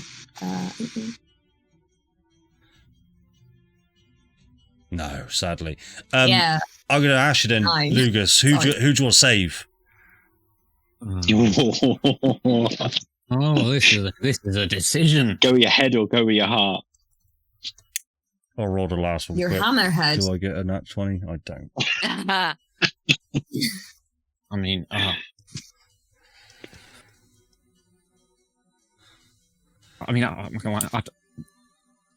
the only one's name I remember is Peter. So you're going to save Peter, yeah? Because you remember his name. Yeah. Peter is, Yeah, that's- as much as Peter... And also, one rolled a nat 1, so they deserve to die. That's So the as only mu- other one I cared about. as much as Peter is still drawn into this core, it starts to consume his body, but he just manages to pull himself back. And you see the whole front of his leathery hammerhead skin-like texture is just completely burnt and singed. And his eyes just start to glow orange as he manages to back up 10 feet. He does not look the same, and he looks odd. But the rest of them, sadly, He already... they have perished. Oh, Oh, the Argon core is dead. the Argon core perished. Yay! The campaign has Nice ended. one. Argon core explodes, and Cataclysm occurs. Nice one, Pete. And everybody... Julius, are you actually stood there? Huh? Don't worry. That sounds like a leading question. Nah, you're all right, I think, well... I'm going to say you guys are within the corridor. I'm going to be nice to you at this point, because you did get to the corridor and you're only there because Lucas sold his hand around. I'm going to roll just some d20s as the Argon core surges out once again. Ooh, nat 20. Ooh. 17. Ooh, now I'm rolling good. Every fucking one of them saves. Apart from Glenn, who will go unconscious because he just takes the damage from failing it anyway. Glenn is down. And you all see, with your sort of backs turned, as you just sort of catch a glimpse of it, this blinding light just fills the chamber, almost like a flashbang has just gone off in this room, and you just can't look at it, as you get the sense that this creature that was surging with Argon energy has just exploded. And yeah, I'm gonna say what would you guys like to do? Would you like to continue running, or would you like to go back in? I want to see Micah and I want to Pete, see it. because I put effort into them. I'm not entering their room. I'm just waiting until I can confirm their Cool. alive status. So a few moments go past, and you all just sort of see this blinding light, and it surpasses, and you all see a creature enveloped with this golden hue. You'll think I'm going to say Micah, but it's Peter, and he is glowing where he's been consumed by the Come armor. on. But next to him, over the other side of the room, is this angelic figure that looks like Micah, but is not quite like him. He's got a grey tone to his skin with a rune on his forehead, darkened hollow eyes, and almost a look upon him as he's knelt to the ground. And as he gets up, just nonchalantly, as this creature has just exploded, he looks over in your direction, and he just waves his hand and just claps, and the entirety of the room turns black. Where's my thing that I can do with this? There we go. Where's it gone? So everything just turns black. Ooh. And that's where we're going to take a break. Hooray! Ooh. Welcome back to this clusterfuck of death. So as your vision is turned black, you all now come to this almost cognitive consciousness back within this competition hall with a much less roster of people now. Everybody that has survived is in front of you now, all looking very, very unhappy. The scene is yours for a little bit. What would you like to do? I mean, run over to other people. Why is boss music still happening? Because it is. I mean, the only two people I really care about, apart from my own party, of which I care for deeply, is I'd like to examine the states of Peter the Ascended, and Micah. So as you run over, Peter is just glowing with golden energy, and he's just going, oh, oh, oh. And what happens is he almost mutates and grows eyes in the front of him as well, so he can see properly, and he's just taking in everything, and he's got this rage about him. And Micah, now still the same token, sadly, is now just this pale blue skin. It's almost like this he's a more hulking creature. He's wearing this large great belt within him. Roll me a religion check, Mr. Lugas. I should be good at these. +3, not terrible. 11, I think. 12. 12. From your teachings and from your readings, you get the sense that this looks a lot like what you've read of Talos. One of the primes. Holy moly. As the aura around you, you can almost feel this presence of what is a half, without saying the word, fuck it, a half awakened god that was within mortal form. You are in the presence of. And you see now the council member at the top of everything just starts to go, ha! Well done. Well, You can shut the fuck done. Can I now, small creature? I know it's factual, but I take offense to that. What the hell was that? And He's just going to be tapping his wrist on the bracelet. What the fuck is this? he will almost stand up now on this desk as he kind of just sort of goes, what a show. What a show. Millions of people watching, or at least they were. You've all done a magnificent job. And he is going to pull his hand out and cast Scatter, as he is going to scatter you all. I've got to remember what saving throw Scatter is. What saving throw is it? Wisdom? I'm going to say Wisdom to save me looking it up, but it'll be a high DC anyway. Everyone roll a Wisdom save for me. That is a complete guess, by the way. Wisdom sounds about right, but...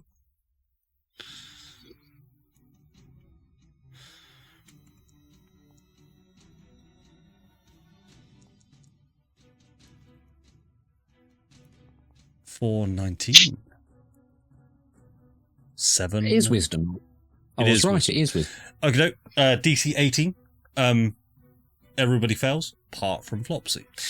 Nope, I haven't rolled yet. Oh, was that not? I failed. Oh, that was your religion. That was your fail. DC 18. Let me just roll for everybody else. Let's see if he can scatter a god. No. So, Did he scatter Peter the Transcended? everyone actually gets scattered, apart from Flopsy and Micah. I'm going to place you there. You guys aren't actually... Well, I'll put Julius and Hew down here, shall I? Would have been nicer. Micah will move up here. Julius, Lugas even. Flopsy, where do you think you would be placed right now? As you see everybody in this room just sort of gets dragged and sort of dragged along the floor, almost as if it's furniture just sort of being moved around, but telekinetically, as he has scattered everyone within this room. Not causing any sort of damage, but just placing you all within a line. I'm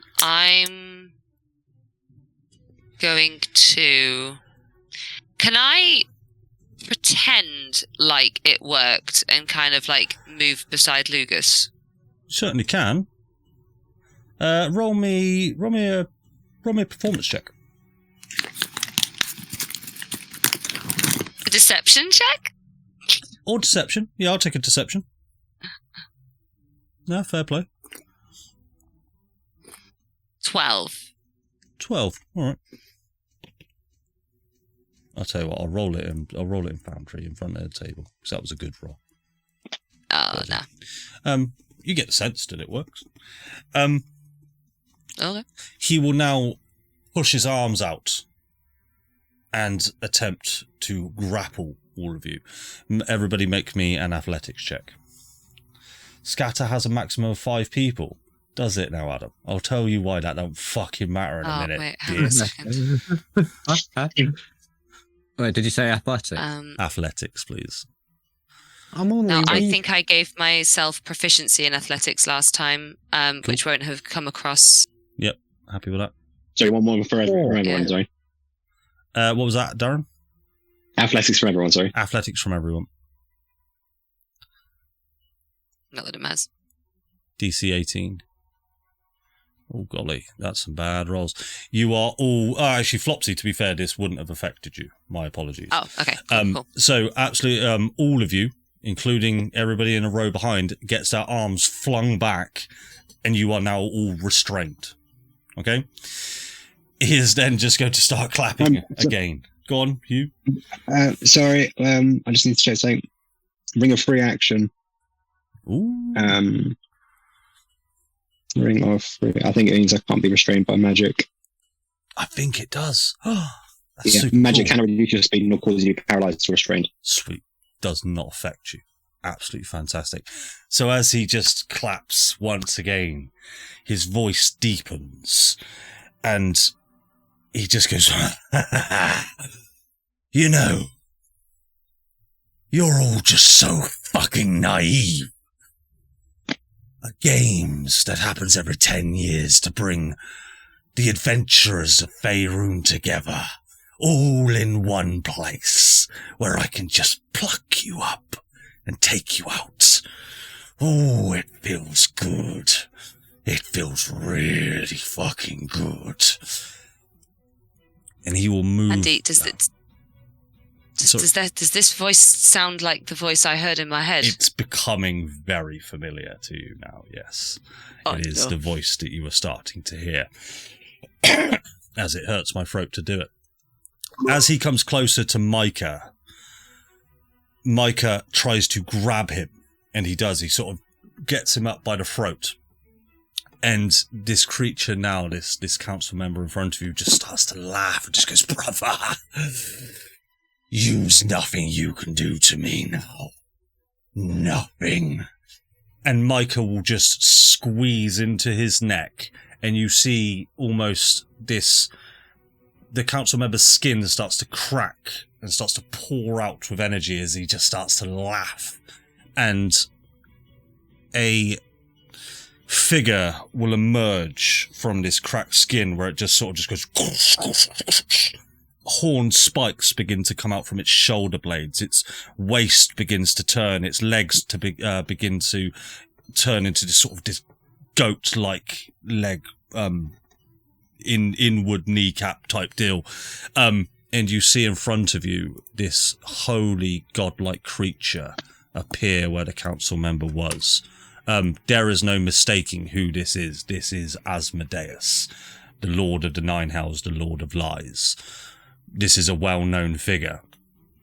And as Micah has just got him up by his throat, he will grab hold of Micah's arm and he will cast Force Cage. And he will attempt to place another god within a Force Cage. Which actually just works, right? I'm going to double check that.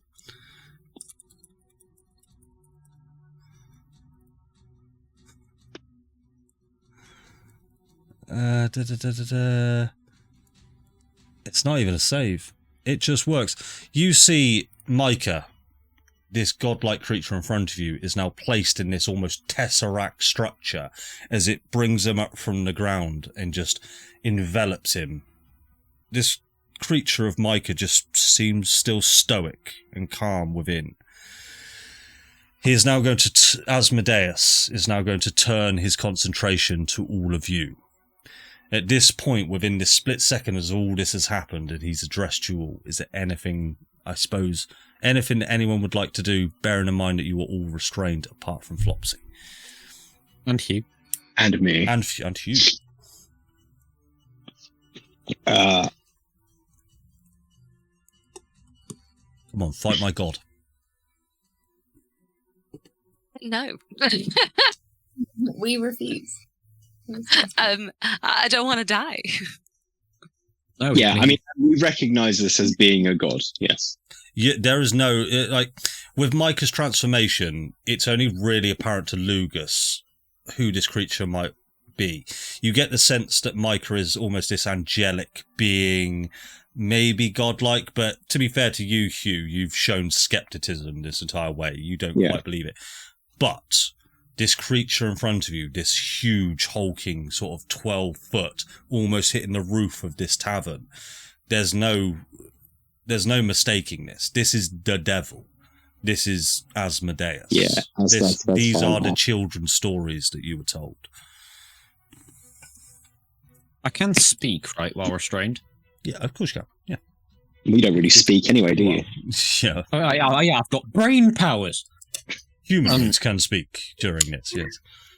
Yeah, okay. I mean, like, I guess I'll just sort of loudspeaker my brain and just try, I guess, free Talos. I'll just say that. Because I'm assuming I'm struggling to get the thought out.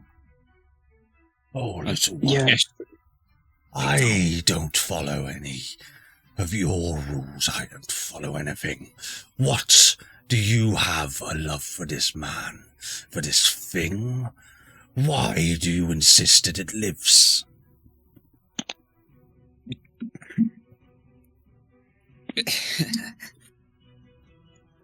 Oh, God.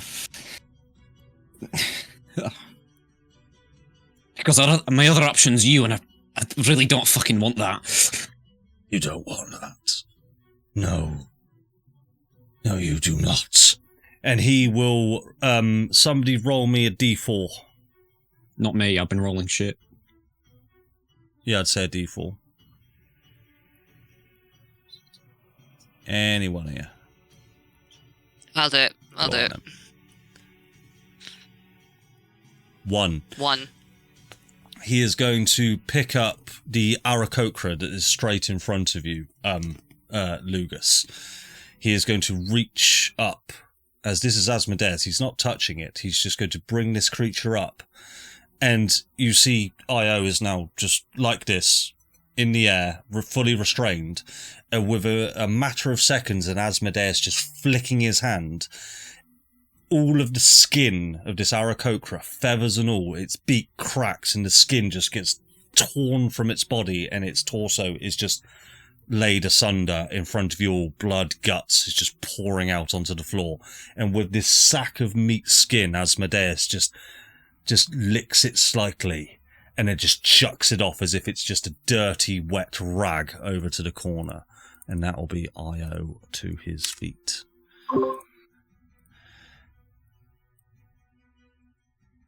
Anything else anyone would like to do?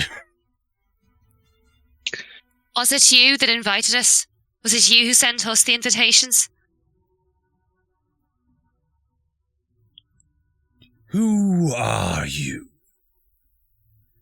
That'll be a no then. No, I'm intrigued. I'm just going to start silently praying to Tyr. Oh, please, please, please, I know we've had a rough... I can't even meet that guy in the mountains without, if I perish here. Please. I'll tell you what, and he will instantly, as you say that, Flopsy, move over to you, and he will almost just glide over. Come on. I'm intrigued. And he'll just bend down to one knee and just gaze into your eyes. Tell me, who are you? Well, apparently we're nobodies. No one seems to have heard of us, but someone has. That's why we're here. Be somebody to be here. Well, if you could find the person who sent us in the first place and ask him or them, then that would be greatly appreciated if you could pass on the information. And what would you give me in return? And she's going to give a very coy smile. Oh, I've heard stories of devils. You don't make deals with them. But you are asking me for something. I need something in return. No. I was just saying if it was something that you'd be interested in doing. But I'm not asking. It's fine. Fair enough. And he will just quietly walk around now as he's almost just strutting his stuff. Really. Someone roll me a d8. D8. Oh, God. Okay. Oh, sorry, I should have said. Please roll me a d10 instead, Darren. My mistake. That's a D12. I was going to roll all the dice. Just, So yeah. bear with me. Just, Well, it's 2 3s. It's going to be 3. there's No, a 2.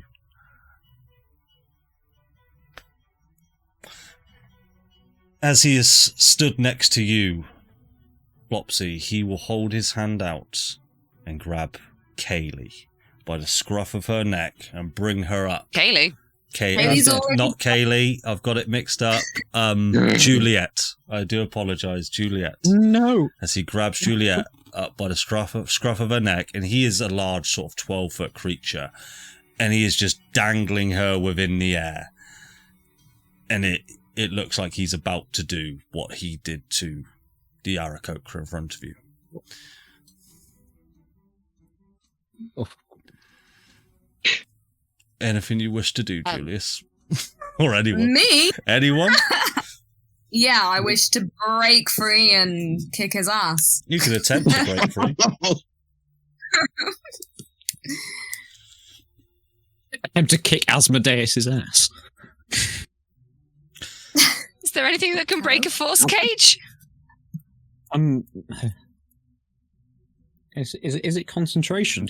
What's Asmodeus' con save? Force Cage is not a concentration spell. It has a duration. Okay.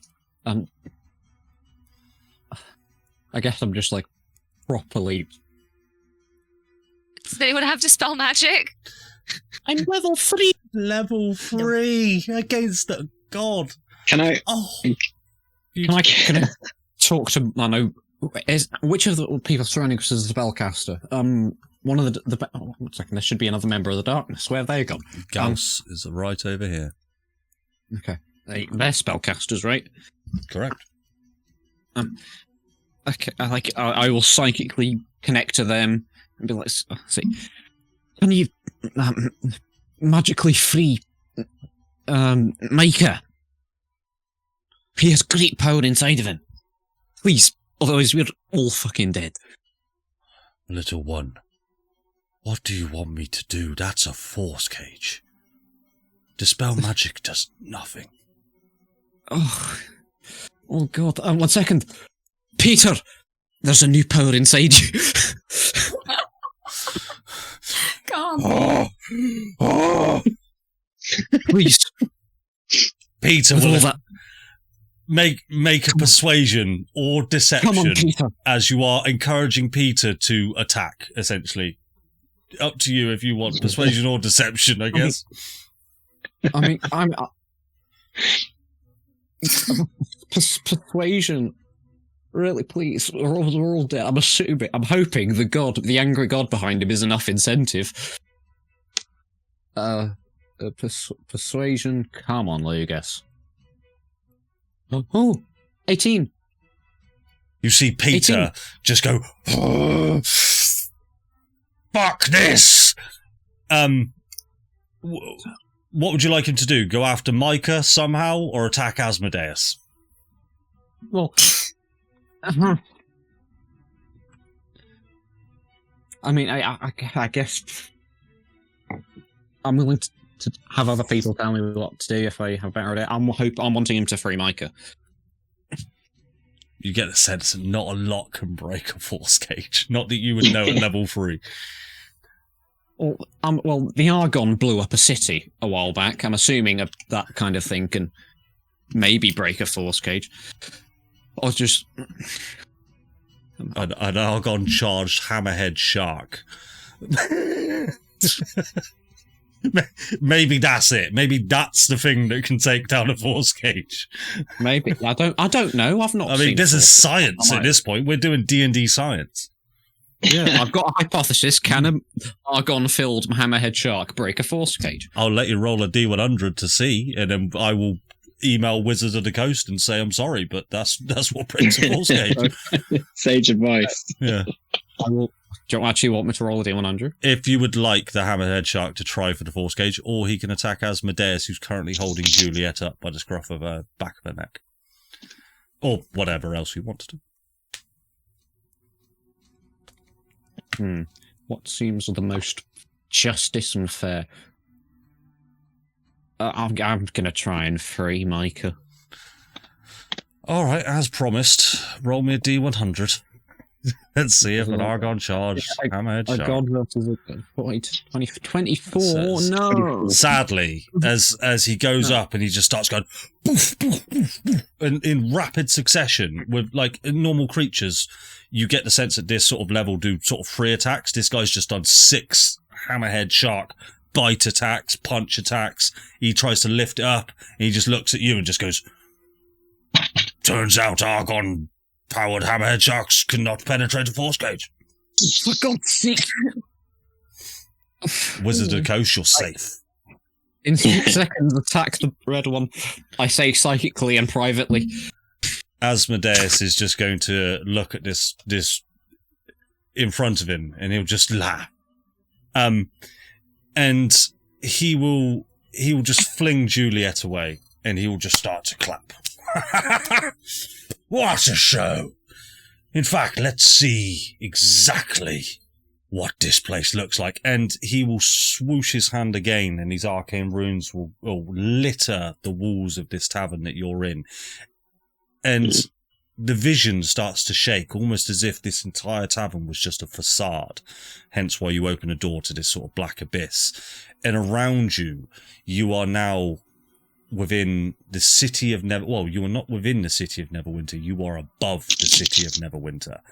And you're all just sort of floating, but your feet still have purchase on this hard surface as you are looking down about half a mile up from the city of Neverwinter as it is burning, and there are devils attacking, demons flying throughout the sky, and buildings are burning. There's sort of the large church at the north of the city is just collapsed in this rubble. The people look like ants as they're running throughout the streets. Large herds of them being chased by these abominations from out of the fiery fissures that are within the ground, revealing these lava-like substances as it cores up. And Asmodeus is still there, just sort of look, feast your eyes on what we will achieve. What's the old guy at the big table doing? Comatose, mate. He's just chilling. He's still there with you, just like... He's just having a nap. Yeah. Is this... Sure, okay. Do we get a sense of, like, what we're seeing is, like, a vision, or that's really what we're seeing? This is what you're seeing. This, Right. Yeah, this is as visceral as anything. Here, this seems incredibly unjust. I do believe some onward smiting might be required. Please, I don't know if you can reach me. And you see out in front of you this force cage containing... I'm not ignoring you, Adam. I'm just not letting things happen. I know. There's this force cage with what looks like Talos within it starts to drift off beyond the city. It's not moving fast, but it is moving far. As you guys try and move, you're no longer restrained anymore, but as you try and move, any sort of movement that you make sort of within this air, you just aren't moving. But what you do see... Somebody roll me a D20. I mean, I'm going to roll it on one of my fuck you dice. Okay.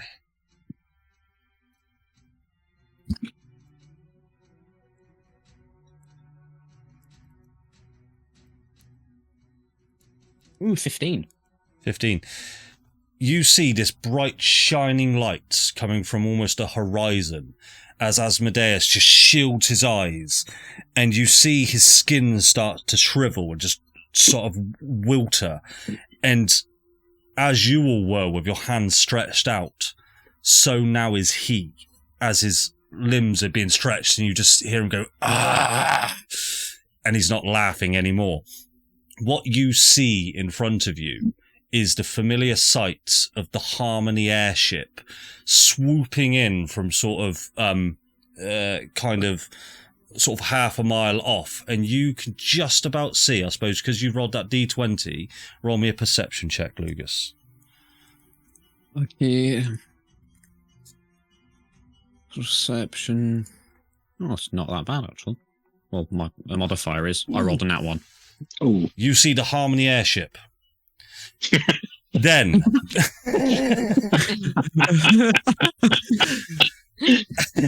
we will continue. Asmodeus appears to be restrained. Now you all as a group are now starting to descend closer and closer to the city. You're not falling as if you are falling. You are almost just descending as if in this elevator.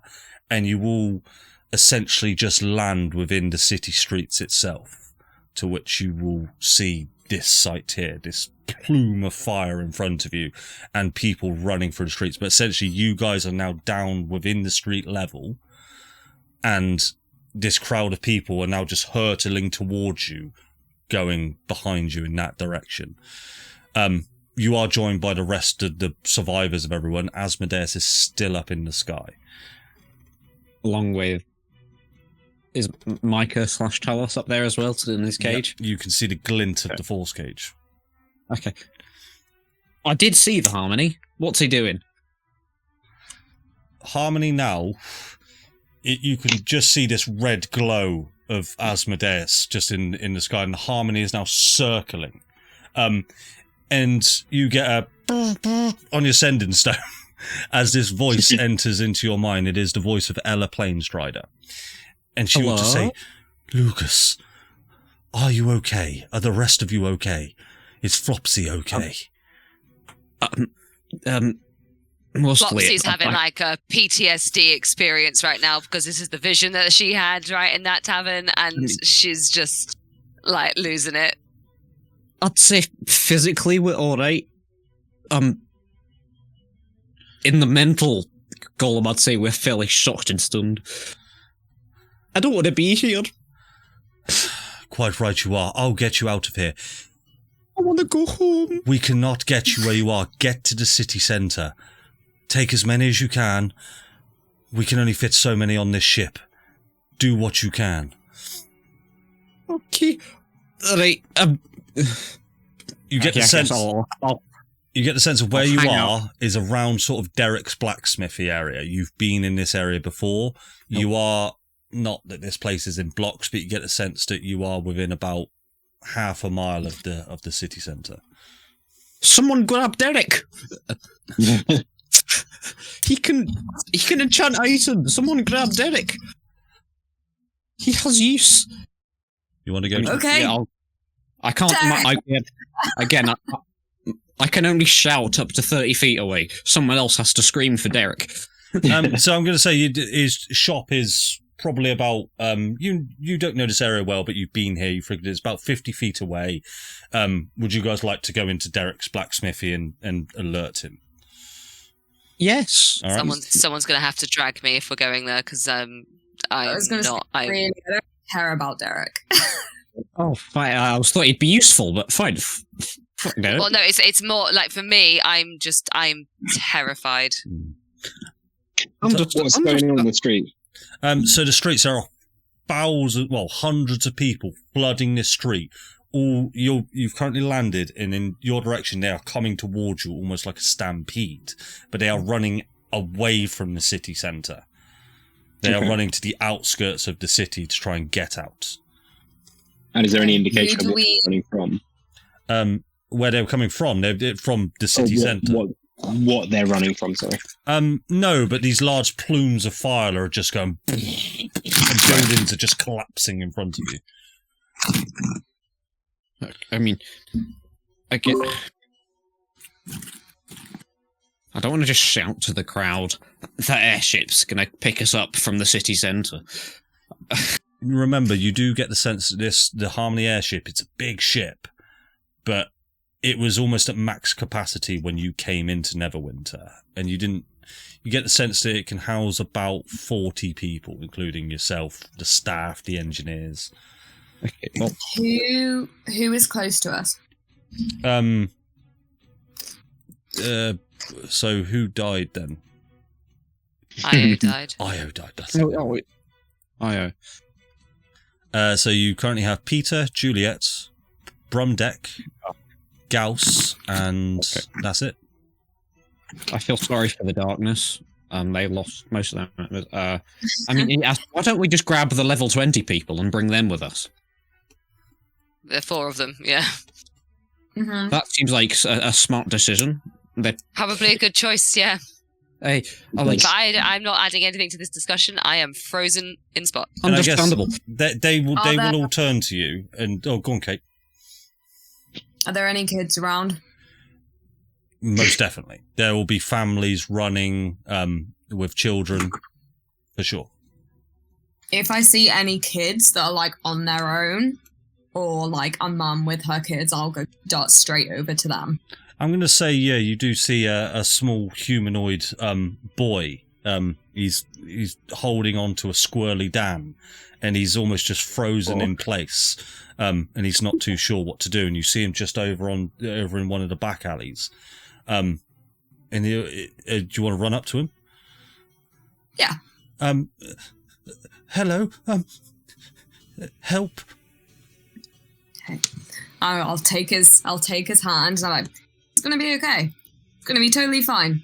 Just close your eyes. Come with me. Behind you, he's just explosions start to come up from the city as you take him by the hand. Amazing. Yeah. Would you guys like? The rest of the level 20s, I'll just call them. They'll turn to you all and just they'll look towards you four and just say, "What will you have us do? We can hang. Okay. We can head towards the city centre. We can try get as many people out. We can try get to the city gates. We can try and go to the airship. What do you think is best? We could almost pool our resources at this point." I've got a contact. That ship that's currently somehow restraining Asmodeus. I've got a contact from it. It's gonna pick us up at the city centre. It's only got a maximum capacity of like 40 people though. How will the rest of this city survive? And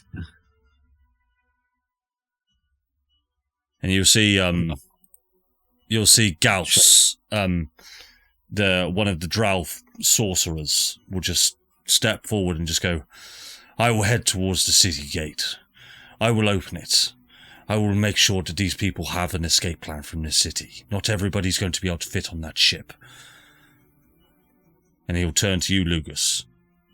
"Is that okay with you?" That's very brave of you. Thank you. Thank you. I'm sorry about your bandmates. That means a lot. Thank you. Do what you can. Save as many as you can, and he will dart off towards the alley. Brumdeck, the dwarf fighter, will just go, "What will you have me do?" And he'll turn to you, Hew, and he'll bang his axe into the ground. "Any ideas, big man?" Do you see that armory over there? Go in there and get Derek. Get Derek and bring him with us. A good friend of mine. Let me go check it out. Roll me a D100 luck check to see if he's there. Run! Oh, I thought you could say he runs in the opposite direction. 23. Unfortunately, he comes out and just goes, "Hew, Derek does not appear to be. He appears to have fled already." Jesus Christ, fast. Get me something valuable anyway. Get you something. Wait. I'm not stealing. I've got an even more important question. Do you know where the Morning Wood is? I do. Lucy. I do indeed. Now, as an above the table reminder, Lucy is not at the Morning Wood. Lucy got taken captive by the horde of, by the guards due to her terrible rolls. They released her due to some fantastic. I can't. How did it happen? Yeah, because we came over and we were like, "Oh yeah, okay. She's just like that." Yeah. Okay. Somebody rolled like a persuasion or something. Fair enough. I remembered incorrectly. I can head to the Morning Wood. Is that what you'd have me do, Julius? Yeah, Lucy. Lucy must survive. Lucy? My future wife. She fucking hates my guts, but I'll do it. And I'll make sure a lot of them get out of there. Trust me. We'll meet you back at the city centre. And he will dart off. Anything else you would like? Peter. Just brimming with this Argon energy now. Anything you'd like me to do? I'm a fucking shark. I mean, I guess. Join us on our march to the city centre. Fight off any devil or monster that stands in our way. I'm with you. Can Peter just clear a path? Just charge towards the city centre. All right then. Are you guys heading towards the city centre then? Yeah. Mm-hmm. Yeah. All right. In order to get to the city centre, you need to cross over these two small twin bridges. That we will go to now. Just as you get to the two small twin bridges, and what I'll do is I'll move this little guy over here, as this is the boy that you've got hold of, Julius. These devils are now in front of you. You can see these small little cackling-like creatures that are just going and they are fighting off two of the town's guard. One of them is kind of familiar, especially to you, Flopsy. It's Bramford. Bramford being this one right here. Bramford, no! a bad one. But other creatures in front of you. We must save him. He has a wife and children. There's one who looks like this almost wolf-like figure, but it's more engorged and fat, and it's just going. It's just bile is spewing out from it. There's another creature that's just sort of 2 arms and 2 legs, but it's split down the middle, and it's just a gaping maw where its torso is, and it's just snapping. That's what's in front of you. Everybody go ahead and roll initiative for me.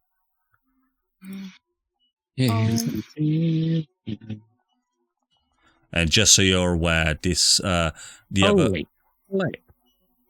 other things that you see here are like commoners. All right. Okay. I mean, Kill them first. They're easier. the other guard isn't Adam, right? The other guard my is own not hubris. Adam. No. Okay, because for my own hubris, I would have had to have saved him. Lugas, it is over to you. Julius. I mean, Oh no. Yeah, I'm gonna Nice. cast a spell. Wait a second. How big is Shatter? Shatter is 10-foot radius, I believe. It's not Okay. very big. I'd be able to fit both the Maw creature and the demon. Oh, for underneath sure. him. Yeah. Okay. I will cast Shatter. There. Most certainly. I will wait for you to do your saving throws, and I will fail. That one will do. This works differently than my one. What's the DC? 15? They'll both fail. Roll damage. I probably should have rolled damage first, and I then think you should have that's how rolled damage does it. first. Yeah. Oh, that's not good damage. That is 7 points of damage, so that'll go to the cackler. They both failed, didn't they? 12 points. 21. So as this shatter goes off, it just goes... And it does break some of the stone sort of railings to on the bridge as it just crumbles and falls down into the water. Anything else, Lugas? Oh yeah. How thick is the bridge? Because I might be able to just drop them in the water, and then we can use this one. I'd say the bridge itself is pretty darn sturdy. Shatter would break apart, but you'd need quite a few shatters to bring a bridge down. Okay. God, why am I not highlighted? Why I've not highlighted myself? I don't have any healing light. Yeah. I think that's all I'm doing. I'm just going to hop on Julius's shoulder. Okay. Just stay where you are, just it's easier to move tokens around, but we'll say you're in that square. It is over to this cackler here, who will attempt to hit the guard. No, not Brantham. Oh, Brantham, he will attack. For 10. That will be his turn. Julius, it is over to you. Oh, already? Okay. So I've got Lugas up on my shoulder, and I'll turn to the kid who I've got hold of, and I'll be like, "Hang on, let me come out. I'm really like it's fine. It's just like we're playing a game. I'm gonna put my hands out like this, and I'm gonna draw them apart like that, and then 3 other Juliuses here, Ooh. It's a mirror image, yeah? each side, mirror image. Yeah. I'll go ahead and cast that for you, because Foundry will actually do it for you nicely. So I'll do that for you. Oh my god. Which mirror image is the real one? Could it be the one with the squirrel? Yeah, that's it. There's only one actually with the squirrel on. It's right, the monsters don't see it. It's fine. Curse the squirrel yet again, imposing disadvantage. Mm. Okay, and now it's like they're on both of the bridges, right? Yeah. I'll just move. Well, I'll have Lugas right and kid with me. So I'm just gonna go 30 feet. don't think it's too well. Shit. Oh, don't. I would not recommend going there. No, I'm not going to. I'm just gonna go there for now with my 3 other Julias. You're going to flank with the cackler onto Bramford, yeah? Get ready to attack him. Well, I cross the bridge, but I kind of use an action, so... Yeah, you have used your action. Fantastic. Anything else, Julius? I mean, if you go there, you can... You could have you used your bonus action this turn? Nope. No, mirror, which is an action. Yep. Because if you do, you've got 2 weapon fighting. Because if you go there, you could stab him with your dagger. No, you need to use an attack action to use 2 weapon fighting. Oh, okay. I thought you could just offhand. Nah. Yeah, I think it's only if you... Only when you make an attack with your main hand, you can use an attack with your offhand. That's a bonus action, yeah, so I can't stab him. So yeah, I'm gonna egg bridge with hopefully Lugas and Kyle. Yep. My Julius. You are there, Julius, but you're not within 5 feet of the cackler, right? Yeah. Okie doke, it is over to this Moor demon who will I'll roll a d4 to see who he goes for. 1, he will go for Brantford. No. I'll tell you, no, actually, he will not go for Brantford, actually. Well, yeah, he was the dick, but he will. We've done enough. I think he's had enough done to him now. He's had enough. The one He who's... doesn't deserve to die. Oh, no, he's not going for just Brantham. He's going for all of us. So his torso is just going to open up and just go, just spew this 15-foot vomit at you all. Roll a. It should ask you to do it in just a second. Dex save. Dex save for me, please. I'm assuming I still do that with mirror image because Yes, it's only on attack throws. Brantford rolled in that one. And then what am I doing? Sorry, dex save. Dex save. He's determined to No, die. Brantham's dead. Brother's dead. Brantford's dead. 17. 17 will succeed. Lugas, what did you get? I also got a 17. Okay, you will take 8 points of acid damage, both of you. Ow, my body. And Brantford unfortunately takes the brunt of it, and this acid just, he spews out in front of him, and Brantford's skin just boils and burns and tears from his skin. That'll be the Moor Demon's turn. It is over to this Dretch, who will take a swing at this guy here. He will try to bite him.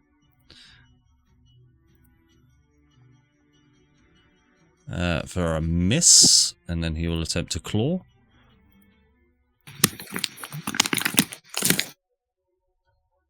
$11, which will miss, and that'll be his turn. It is over to this cackler here, who will come within 20 feet of you, Julius. Move 20 feet, sorry. He will try and bite you. No. Does a 12 hit? I'm pretty sure it doesn't. It does not, so you don't need to do your mirror image. Brantford is dead. It is over to this cackler, who will attempt to bite this guy here. Which will hit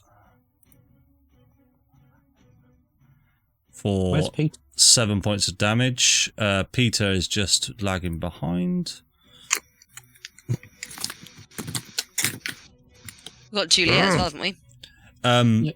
Oh, yes, you do. Yes, I forgot to actually ask about Juliet. Well, what would you guys have done? Would you have asked her to come with you? Oh, yeah.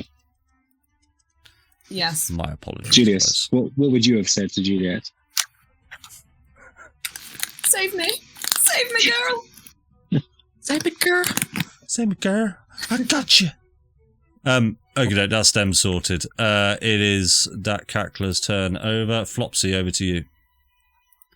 I'm going to be hugging my bow really tight to my chest as I'm sort of like trying to calm myself.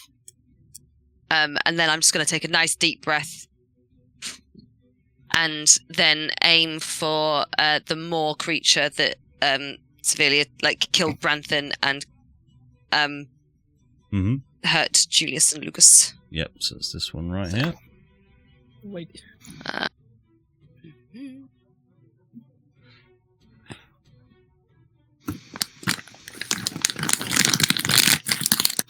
Twenty to hit. That will hit.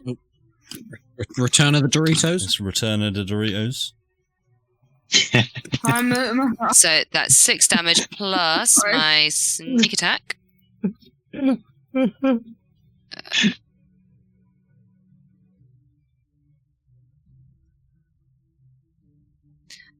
8 points of damage. And then I'm going to use Wails from the Grave. So I'm going to choose the cackler. Is there a cackler that's been hurt already? Yeah, the badly injured cackler next to it. And I'm going to use Wells the Grave on that. Yeah, go for it. Shall I describe what that looks like for us as well? So yeah, as kill it. sneak attack, as sneak attack hits, the cackler, upon seeing it, you just kind of go, you see it kind of twitch a little bit as it's hearing like these screams of the dead, in its head, and it just kind of contorts. Neck snaps and then it just collapses on the floor. It does, and as you have come here, that's all you can hear is these shrieking cacklers just going. And as it does this, it sort of just goes, it starts cracking. It goes, oh, and then it just crumbles. He's not laughing anymore. Anything else, Flopsy? No, that's well. I think Wells of the Grave is a Is it bonus action? I've never actually used it before, so I don't know.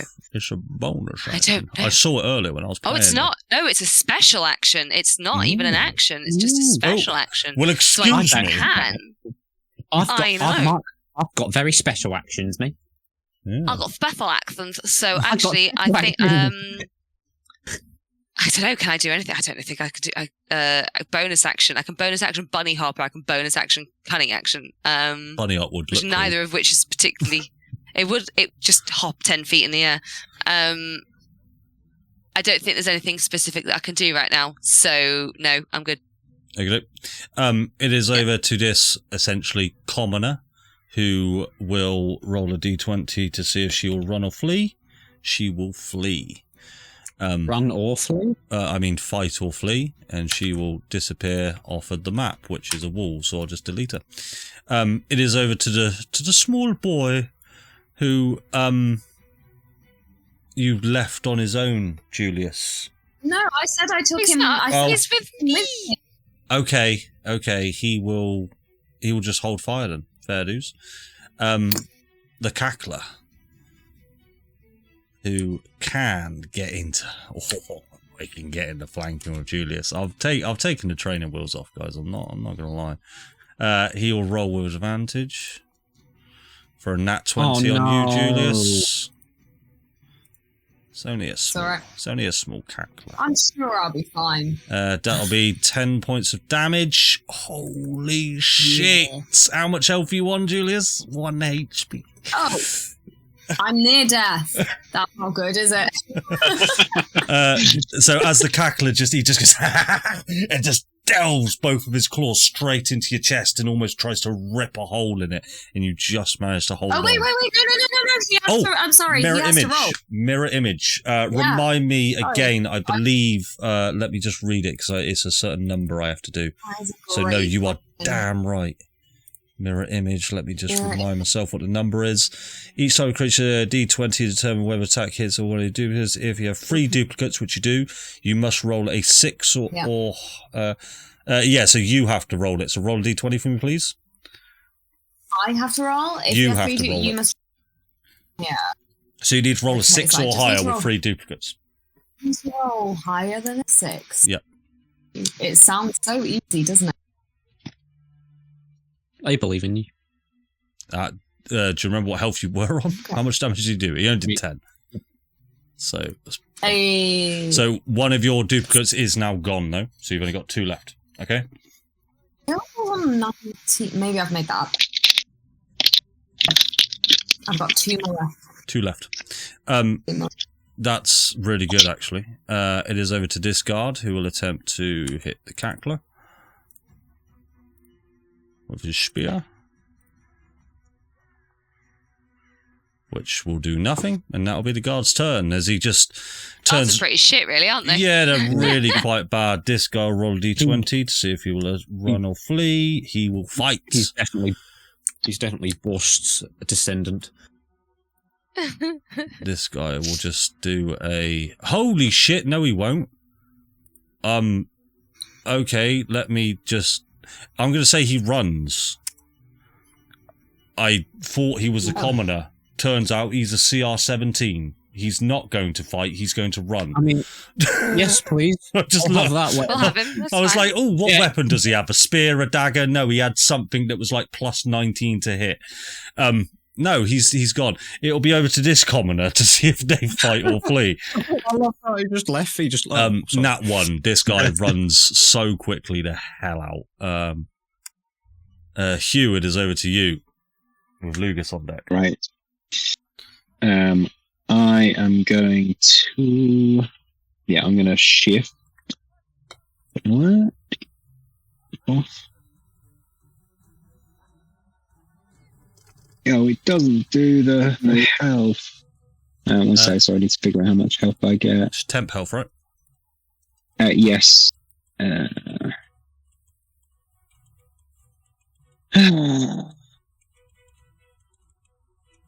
Sorry, bear with me. Unfortunately, we have to wait for Curse of Strahd campaign to end in order for me to upgrade this version of Foundry. That's why it's a little bit more basic than the Curse of Strahd one, sadly. But that's it. I'm just going to get my phone. Do you want me to have a look, bud? Yeah, sorry, I just can't figure out how much I need to add. You 4 temporary hit points. On shift, you have 1 out of 2 charges left. Happy with that? Yes, okay. I thought it was more than that. If you just hover over the feature in your racial features, it'll say, as bonus action, you can shift and assume a more bestial form and gain 4 temporary hit points. Yeah, okay. So, you've added that, that's Yeah, fine. I've done that. And then I will make a move over to this guy. Yep, you can Yeah. get into flanking. And then over. So, okay. Oh, I didn't do it with advances. Just roll another d20, mate. See if you do a crit. Because 15 will hit regardless. No. That is not a crit. We'll take the 15. Yeah, we'll take There you 15. That will hit. Damage. For 13 points damage, please describe the kill for us. It's going to go right shoulder down to left hip. Nice. As he is hewed by Hew. Hew. Anything else, Hew? Oh, that's your No, action, bonus that's action. bonus action and movement. That's Yeah. it. Fantastic. Lugas, over to you. Julius on deck. I will be Eldritch blasting the toothy fellow. You are, so do remember that you are technically here, so your ranged spell attacks will be at disadvantage. Why did I jump on your shoulder, Julius? Hang on. I mean, who is in desperate need of some help? I guess I'll go with a Fiends are weak to radiant, one would assume. I'm going to get rid of that cackler at the far left. I'm going to Sacred Flame him. Yeah, let me do a dex save for him. That will fail. Okay, he takes 3 points of radiant damage. Fortunately, radiant doesn't affect him in the way you wished, but it still does normal damage. Well, at least I did some damage instead of miss. Damage is damage. Yeah. And bonus action, I will Who's not going to go first? You know, I'll save that. Okay. That's me done. It is over to Discackler, who will he's attacking you, Lugas, so let me just plop you there. Oh. Open your character sheet, you fucking... Oh, he doesn't want... It's done the thing again. What thing again? Not this again. There we go. He's not attacking you from there, but there's a bug in Foundry where it does that. Will a 13 hit, Lugas? It will not. It will not, so that will end his turn as he moves back into this space. Julius, over to you. Well, this is a bit pooey. Out of the toothy guy and the cackler right behind me, who... The toothy guy is looking the most hurt. Okay, I'm going to try and stab the toothy guy. Go for it. What am I doing here? I try and slash it. A short... Don't roll rubbish. I would love to just hit something once. That will hit. Yay! Fantastic. Okay. Okay, let's see. Oh, yes. Excellent. Yeah, please describe the kill for us. Oh, nice. Oh, I'd love to, like...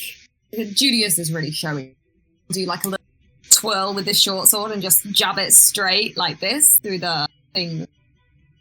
Big mouth. Yep. And... Ay, holy moly.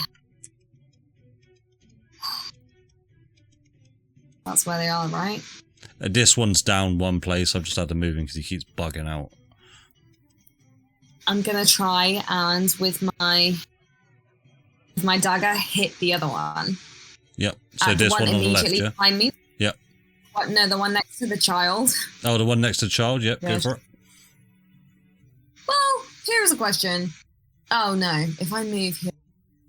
I'm not going to allow the child to give you flanking, by the way, because the child's not Why a not? combatant. Spoil spot. I mean, Not even if I roll high enough persuasion. I'll tell you what, He's got... if you brandish the child with a weapon, I will allow you to use him for flanking, yes, but that'll Got hit. a lot of knives.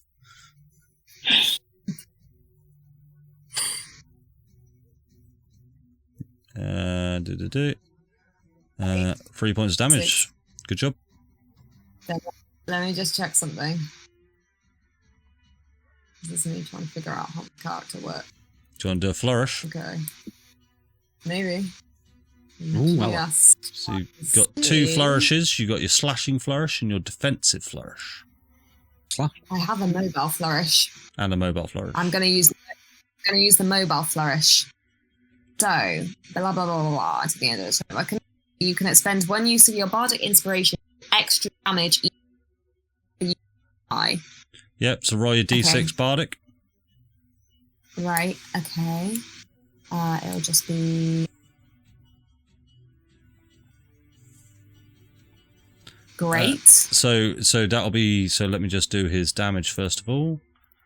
Yep, so he's not down, but you can push him 10 feet, up to 10 feet.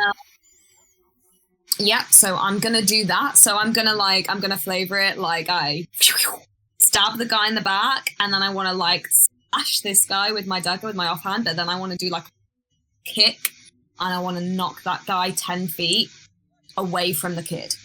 Yep, so the only real way he can go is that way, yeah?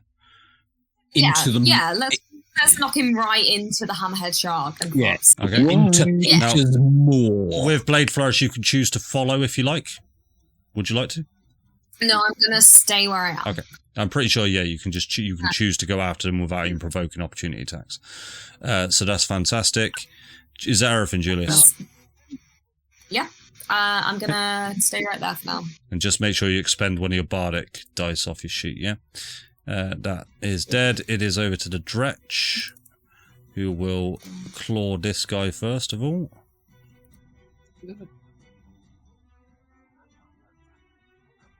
Miss, and with his frustration, he'll come here and try and bite you, Darren. With a nat 1.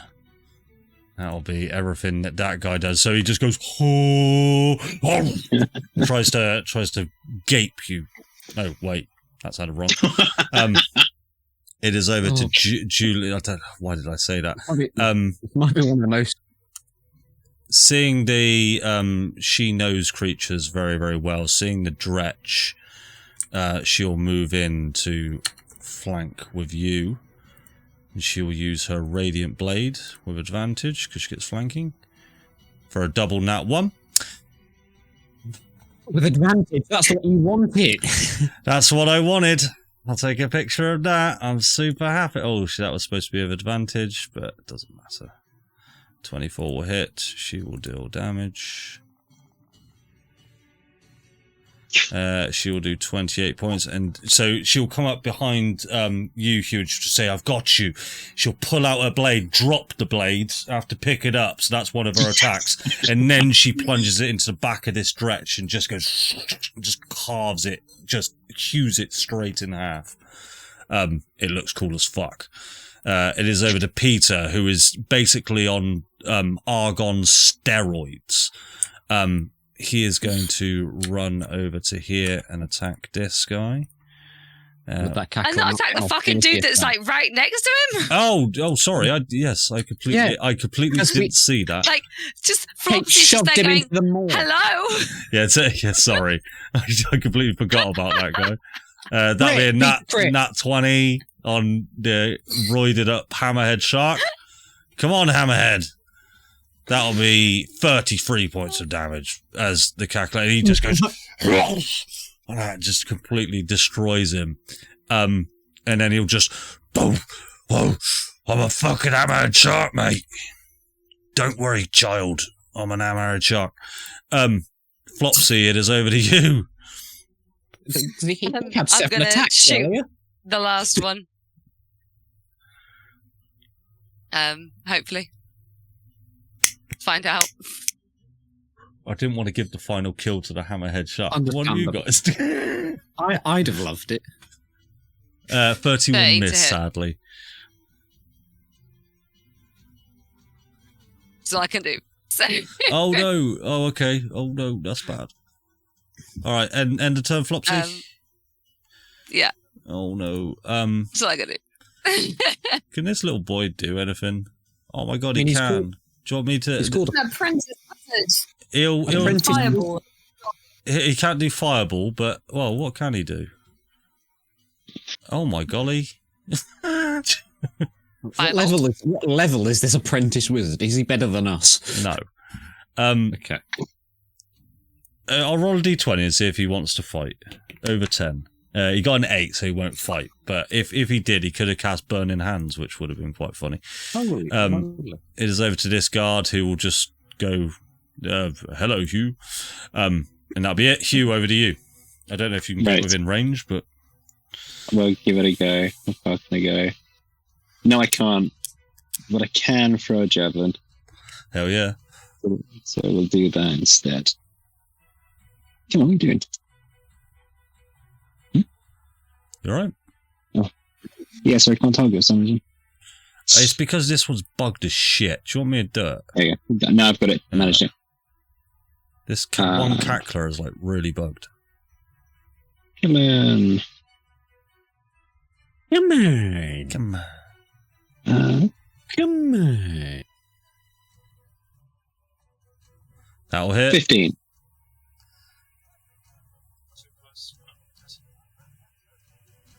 Uh, 6 points of damage. He is on his last legs. Oh no. Yes. What was the rule for healing potions? Was it bonus action? Bonus action to administer to yourself. Yep.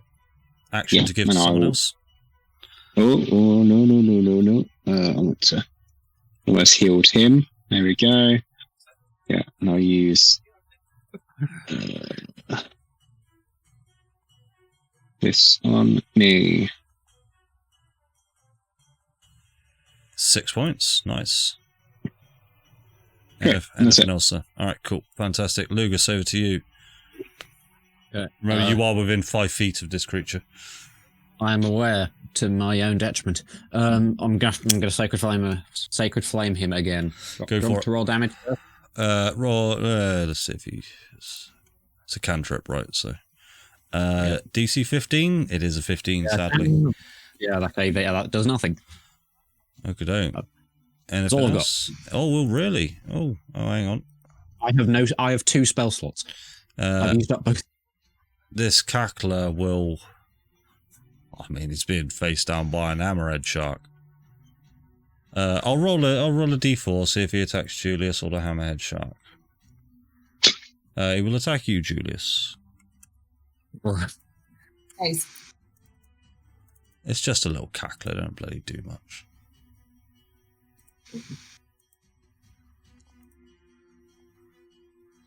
Oh, I should have been doing wisdom saving throws for these cacklers on you guys. That'll miss, sadly. Julius, over to you. Oh man, come on, please, let's finish. Yeah. Sorry, trying to get my. So I'm gonna move to here. Yep. Get into advantage, and again, I'm gonna try and cut him to pieces. Let's try. Is it lemon sherbet? What am I doing here? Dark. I believe that will hit. Yep. Yeah, cool. So it's roll damage on that one. No point rolling damage. He has 1 hit point. How would you like to kill him? So just before you describe that then, Julius, Lugas, you'll be with them. Can you make a wisdom saving throw? And the little boy as well.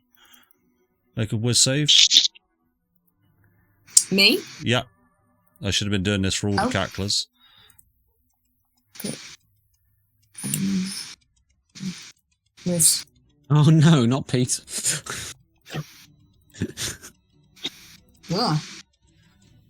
So anyone who didn't beat a DC 15... Oh no, the Apprentice Wizard got a 1. We'll take... so Julius, Peter... Oh, we'll just take 1 point of damage, that's fine.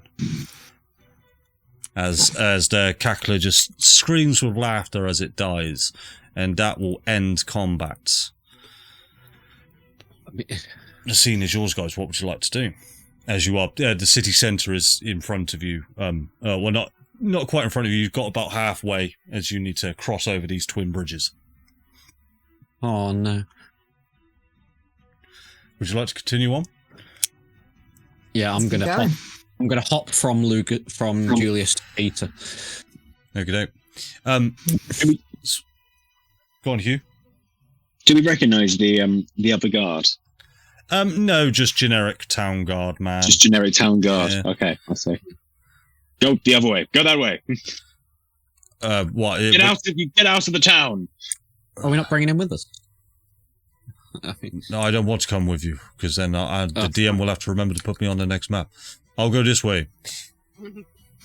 Cool. And as you head over the two stone bridges, you see now this fire is starting to rain down from the sky. Not only is it coming up from these fissures within the ground that you've been lucky enough not to sort of encounter yet, but you feel the earth beneath you shaking as these fissures are opening up all along the city, but fire is now raining down from above and decimating the city. More crowds of people are flooding your way.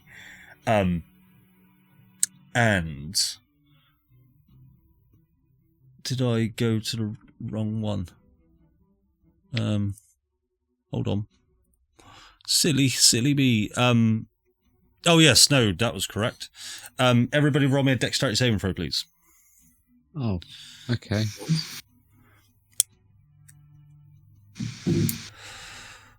Kate, roll an extra 1 for the apprentice wizard for me as well, please.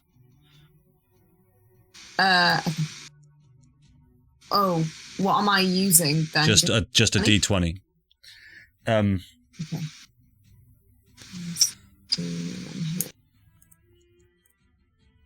Oh, he done well. He done well. So, Hew and Lugas, you will take this full damage. 11 points of damage. The rest of you will take 5 points of damage. as this fiery strike just lands down in your near vicinity and it sprays rubble all across you. People are... most of you are able to sort of jump out of the way, but Lugas and Julius, you are hit by the blast of this rubble sort of pushing you back, knocking you down, but then the hammerhead shark just reaches down and lifts you back up. Old Peter. Are all of you still good, health-wise? You're all still up? Yeah. I'm going to healing word myself. Yeah, go ahead and healing word yourself. 2d4 plus 2. I used all my worthless healing on Glenn earlier. And I didn't buy anything from the shop. Cool. I'm gonna roll a quick D100. 51. So within this blast, 51 of the commoners that are flooding out just get decimated by this blast, and their bodies are just sundered across the walls, all split out. There are hundreds and hundreds of people, but 51 of them get absolutely decimated by it. As you move further in towards the city centre, this large hulking creature is now just storming towards you all now. He is just at the precipice of the city centre now. You can see the council building just before him. And this large hulking creature is about 100 foot tall, well, 80 foot tall, and it is just moving. It's almost like a sentinel, as it were, just like a guard, the guardian of the nine hells, as it's just trudging towards, casting flames and burning everything that it touches, and it is coming slowly and slowly towards you. Julius, roll me a D20 perception check, please. Oh no. Perception. Look at this guy. That guy looks badass.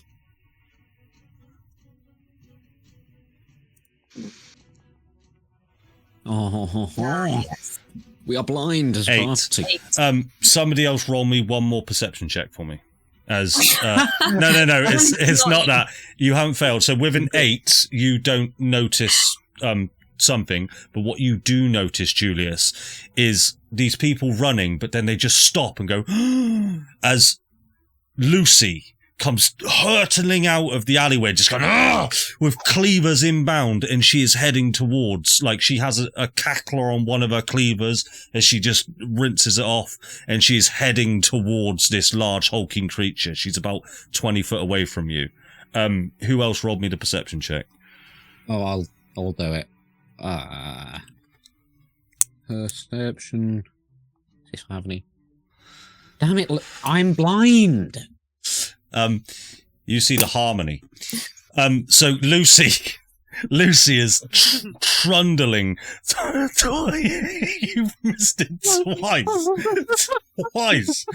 So Lucy is now just trundling towards this creature, and she's within 10 feet, so you can just sort of say something as she's going across, if you guys would like to.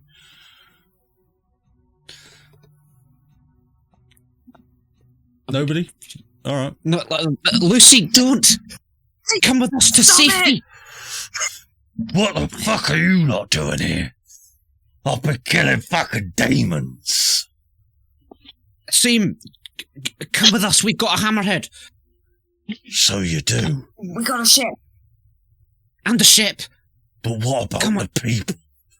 My patrons. Look at that thing up there.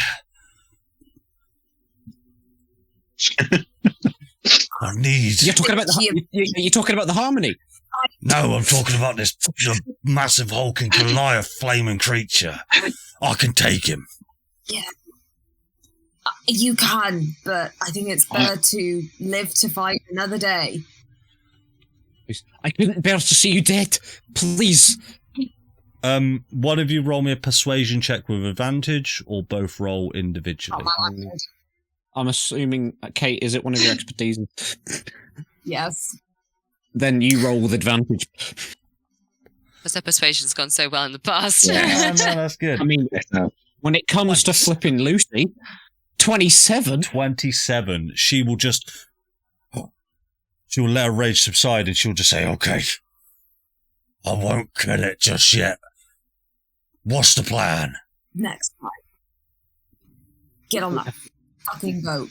that's flying. Yeah, and you will hear a voice now in your head, Lugas, as Ella will just say, "Don't go any further. There's a big creature in front of you." I've seen him. No way. Shit. Noted, Okay. thank you. I can't hold Asmodeus for long.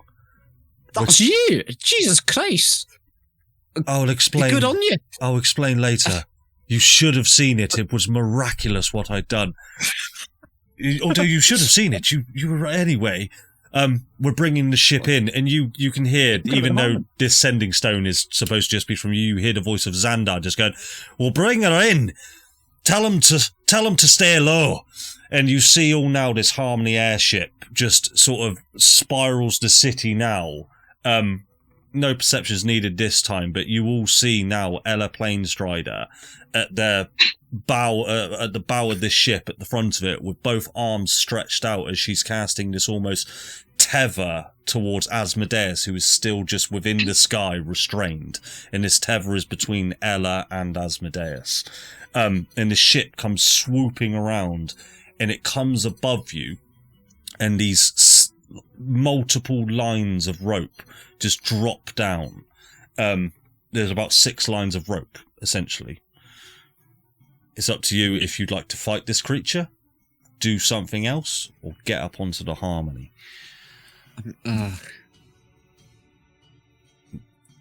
You get the sense that you've got about 3 rounds until this creature will be where you currently are. I'm running up the rope. All right. Make an athletics or acrobatics check for me, as this is quite the climb. I mean, okay. A 9? 9's fine. 9 is fine. Okay. It is just a rope. It is just a rope. I'm not going to set a high DC for that. Hew? Who do we have with us? Yeah, Hugh's going to be standing there, clutching his axe, raring to go, but seeing Flopsy climb up the rope, he's going to put his axe on his back, and he's going to climb the rope as well. Athletics or acrobatics for me then, please, bud. Oh, that bit. What's your mod? Oh, you're fine. It was a 5 roll. DC's 8, by the way. Just saying it. Yeah. Julius, what are you up to? I'm gonna grab, if the kid's next to me, I'm gonna grab the kid and I'm gonna be like, okay, hold on. I'm gonna try and climb up too. All right, I'm going to set the DC up a little bit higher. I'm going to set it to 12. So Yep. Athletics or acrobatics check as you do this. What's better? Athletics is better for me. I cast guidance. Oh, Jesus Christ, you're not going to need it. Yeah, you just levitate up. Yeah, you're just like an army commando. Lugas, would you have been going up with any of the other 3, or what are you up to? I mean, now we're at the city hall. Is there anyone? Is there any guards near? Oh, we're not at the city. Beyond this big hulking creature is the city centre and the city hall. You are within the side street that just at the precipice of the city centre. Yeah, I guess I'll just instruct Peter. I'm like, up, and Lucy, and anyone within 30 feet. Lucy, Juliet, Peter, the child. I think those are the 4 that we have with us. My thoughts, and just shout up. Anyone within, anyone within 30 feet around me is just going to hit up. Right, fantastic. So as I'll tell you what, roll a persuasion check. So people are going to be easily persuaded, but you're trying to persuade a crowd of people. All right, so let's see how well you do. Because there are panicked people, there are people who don't know you. You're a squirrel. They might just decide to run. They don't even know if it's me. They're just hearing their conscience say up. Yes, roll me a persuasion then. 19. 19. I'm going to say that you guys can... I can't remember how many people that you just said, but you can get everybody up and fill the Harmony airship with 40 people to its maximum. All right? So that's it. That's a pretty just thing to do. good on loop. I think so. And everybody starts to climb. There is one person who just goes, just falls off the rope, but then another person climbs up. It's fine. Wilson scream or whatever it's called. Yeah. Falls back into the fiery flames, breaks their spine, and they're dead. Oh no! We'll now move over to here.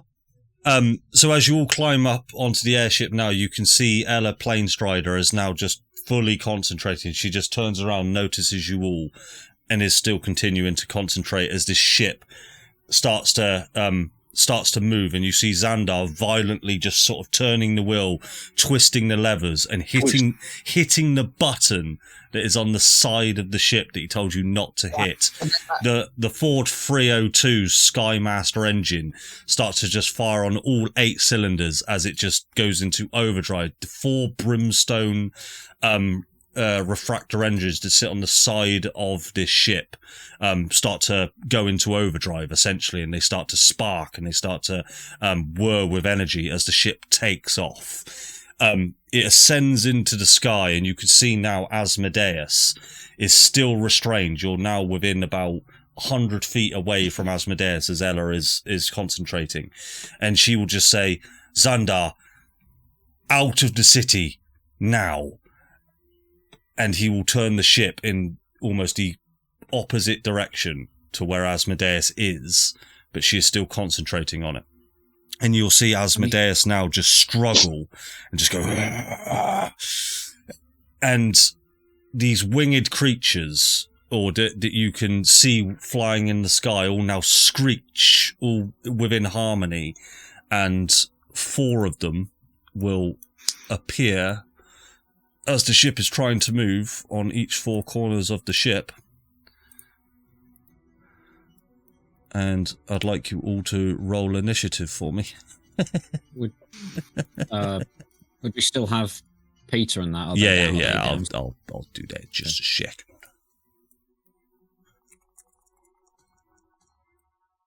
Oh my.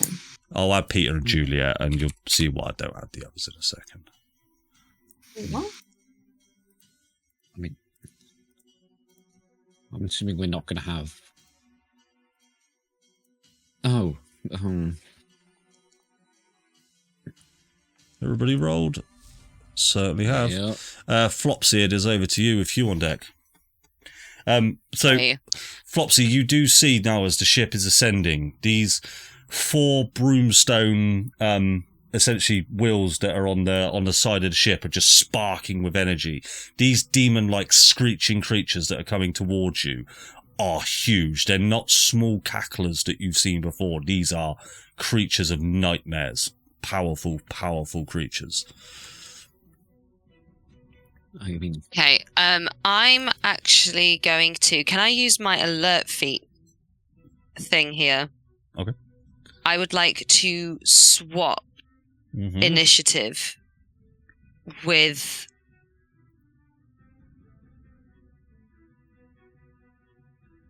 Ella, if she's willing. Yeah, she'll certainly be willing. Because then that means that hopefully someone will be in proximity to something so that I can get sneak attack. Certainly. So Ella is still concentrating now, so she is going to roll, because this is taking it out of her largely. It appears as though she is maintaining a tether between her and Asmodeus, and she is just going to say, "Keep these creatures from me," and that'll be her turn. Hew, it is over to you. And they're just flying around the ship. They're flying towards the ship. This is essentially where they've landed. We've gone into initiative, but they are dive bombing, essentially. Okie doke. Javelin! Do I want to do that? Yeah, no, I'm just going to straight up javelin. And it's going to hit somebody down below. Ow! We just hear, ow! Ow! What the hell?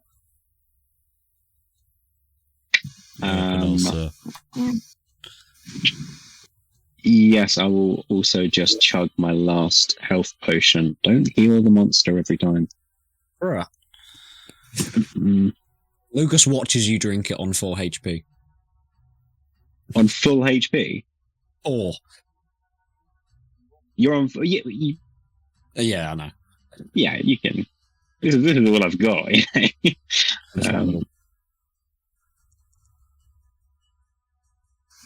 There we go. 6 points of healing. It is over to Juliet, who... I'll do that, because that's fair. With expertise. 24. She is going to run towards this ladder here. I'll say she can climb up. And she will essentially pivot what is this broomstone refractor anchor point that is currently lifting this ship up, and she will just turn it with her strength to point towards this creature here. This creature will make a dexterity saving throw.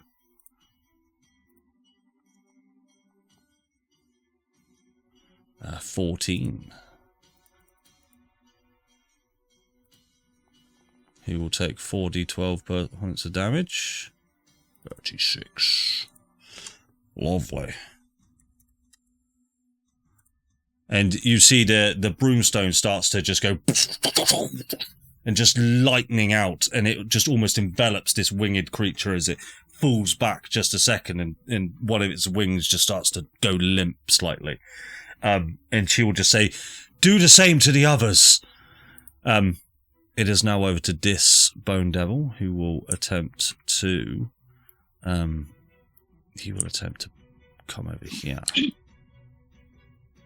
And that's all he can do on that turn. Which one's this one? Oh, he's over here. He can get... Oh, he's enveloped.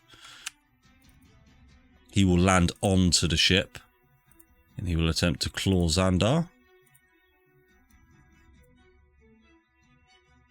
which will miss, annoyingly. He'll go for another one. For a nat 20, Xandar, no.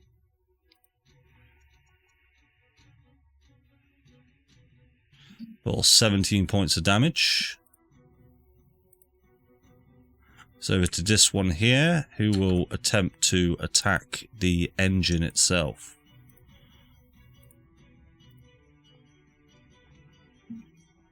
That will hit.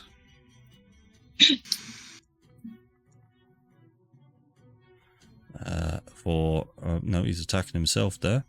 And that'll be his turn as the engine just starts to you feel the ship was in momentum, and it just sort of misfires, and you feel it just jerk and hunt slightly. It is over to Captain Xandar, who is going to attempt to I'll do a Constitution saving throw as he tries to keep hold of the ship's momentum and stay in control, which he does not, which we'll see how that pans out at the top of the round. It is over to Peter, who is in his steroid-infused rage, will attempt to run and jump onto this creature. No. Protect the captain, but Like, please God. don't. I'm going to make yourself, please. I'm going to make him roll an athletics check for this one. I saved a crit on you, please. 15 will do it. He will jump onto this creature in the air and attempt to bite it. Give him a chance to jump. It's hammerhead fucking shots don't work. That's good. It will attempt to bite it again.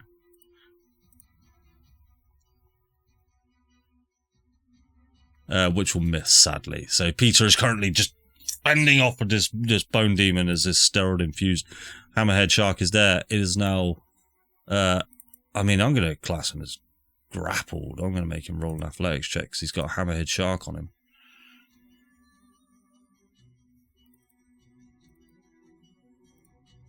Athletics 16 versus And that On one. peace. Okay, what I'm going to say is he manages to break the grapple, and Peter is just hanging on by this bone demon's sort of lower leg. So it is possible to save Peter, but he's not looking good. That'll be his action. Sorry, Does he have hands? what, the hammerhead shark? Yeah. Yeah, the hammerhead shark's got full limbs. Yeah. He's just a hammerhead shark with limbs. It's the hammerhead shark body, but he has arms and legs. I just had questions about how he was hanging on. If he... Yeah, no, But it's okay. he's basically it's a humanoid, but with a hammerhead shark body. Julius, over to you with Lugas on deck. It's me. Oh my god. Okay. Oh no. Oh no. Oh no no no. Oh. So I'm yeah. Well, I'm gonna run up here. I'm gonna climb up onto there. And I'm gonna look at the dead, at the one that is attacking the captain, and I'm gonna say, fuck off. I need him to make a wisdom saving throw. Oh, what's the DC? 14. Oh, is this command fuck off? He succeeds, sadly. That With 24. No, disaster. Okay, my action. It's my action, baby. In which case, the only thing I really do is like, come on, dude. You're keeping us all alive, and give bardic inspiration to the captain. To the captain, yeah? Alright, cool. That's fantastic, actually. Yeah, that one. Lugas, it is over to you. Okay. Well, first of all, I'd like to psychically tell Peter to get your ass back on the ship. I don't know how! I've got into this mess! I'm not steering this. Fucking Tarzan swing, I don't know. I'll give it a go on my turn. And now using my... Can I get up the ladder? Yeah, sure. Okay, because I've only got 25 feet. Andy, you said you weren't trying to kill us in this campaign. Doing alright. Yeah. Cast. I'm gonna hit that guy with an Eldritch Blast. Yeah, go for it.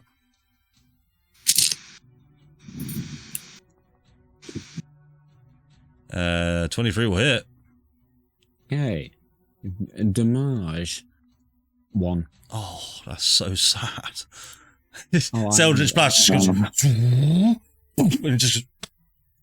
That's it. It didn't even acknowledge the Eldritch Blast hitting it. It just sort of... I hate that word, barely injured. Barely. barely... Try Could we harder. even say this guy is injured? I'm not sure. He just didn't feel it at all. It's just a graze on his knee. It's anything else, Lugas? Yeah, I'm going to use my bonus action to cast my only other cast of Sanctuary on the captain. On the captain, yeah? Sweet. Yeah. Just go ahead and hit the spell slot off, and we'll just remember he's got Sanctuary. Okay, well, Is Flopsy over to you? Okay. I would like to, if possible, stand actually on the ladder. So there. So I'm sort of I can see above the floor, but I'm not on the actual level. Yeah, fair. Say. And I would like to shoot the barely injured one. do you have to phrase it like that? The one that was attacking the captain. The one who's got a bit of a grazed knee. Yeah. Injured one, yeah. Yeah. We can make him slightly injured. He's That guy with a forced paper cut. your medicine, Now- your innate medicine. You'd get the sense he's just stubbed his toe. Is that? I mean, I am quite low, so I would have been aiming low. This one did attack the captain, so It did. do I get sneak attack because technically I'd say there's so. an ally with Yeah. him? Yeah, Cool. Xandar is an ally,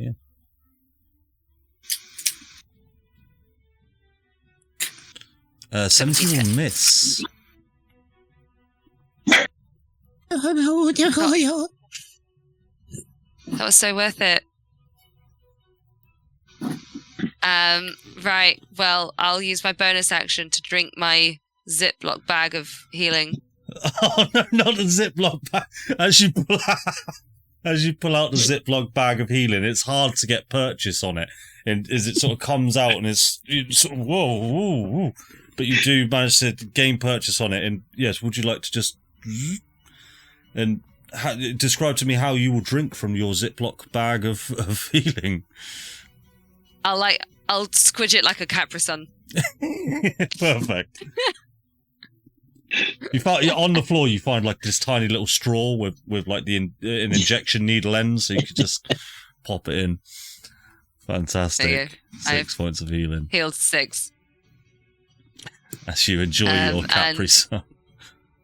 I will enjoy my Capri heal, and I'll sort of like I'll kind of because I've still got a little bit of movement. What I'll do is I'll just like go down the ladder a little bit, so I'm sort of covered by the floor. Does that make sense?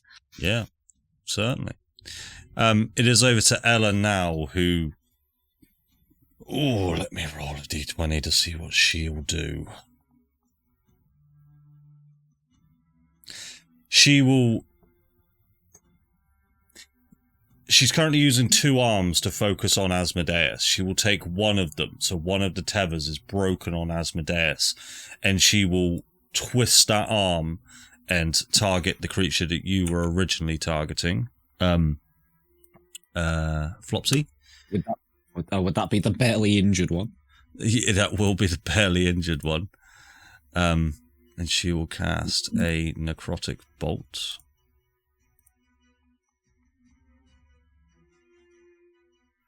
A 22 to hit, which does. But she will infuse it. You're not quite sure what she's doing. Wow. Okay. Brilliant. I'm still barely. Yeah, these guys are big, and that will and then she does need to make a concentration check.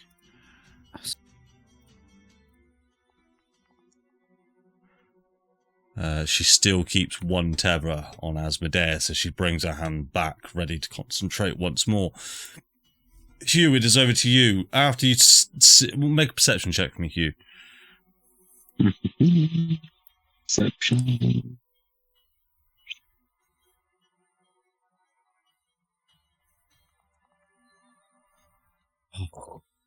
As perception as the rest. With 5 perception, these creatures look strong, stronger than you can fight outright. Okay?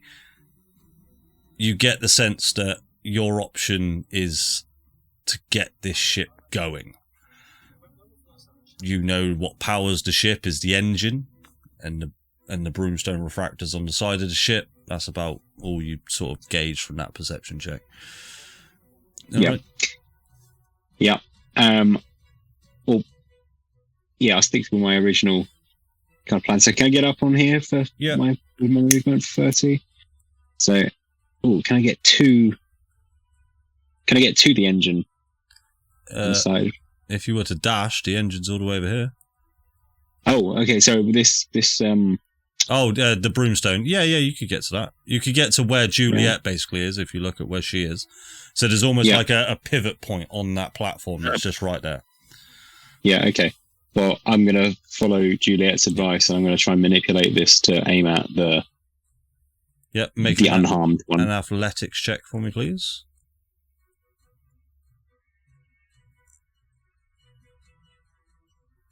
Is he raging? Come on. You would be raging. Do you want a bonus action rage first of all? Yes. So, I'll take the retcon bonus action rage. So go ahead and roll athletics once again. So that'll be your advantage. Yeah.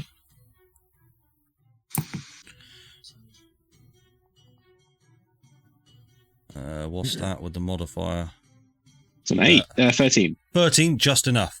So you turn this essentially wheel, and it does send the ship sort of spiraling out slightly. But it does hit this creature.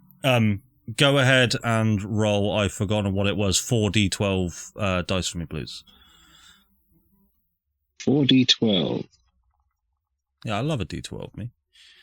Okay. So it'll take 33 points of damage as it sparks out, and this creature will just go...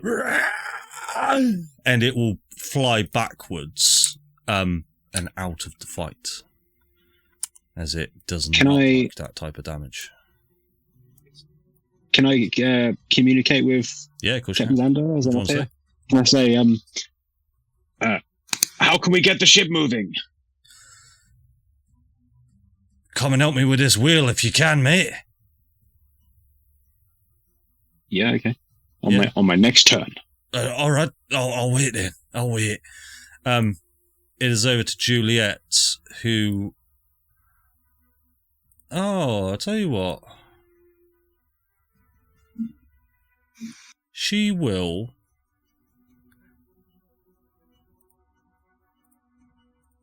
I'll do you a favour, Lugas. Ooh, lovely. She'll just say, Peter, I've got you. And she'll just throw her hand out. So she's not going to touch the broomstone refractor, but she'll throw her hand out and she will take Peter and move him back onto the deck of the ship telekinetically. But that will be her action. It is over to this Bone Devil here, who will attack the engine. Oh, damn. I should have put Sanctuary on the engine. Well, we'll come back to Xander in a second.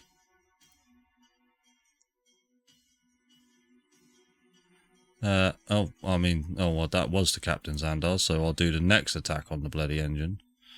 Oh, I hope that if it was to Captain Xander, he used to make a wisdom save. Oh yeah, he does. Yeah, true that. All right, wisdom save. What's the DC, bud?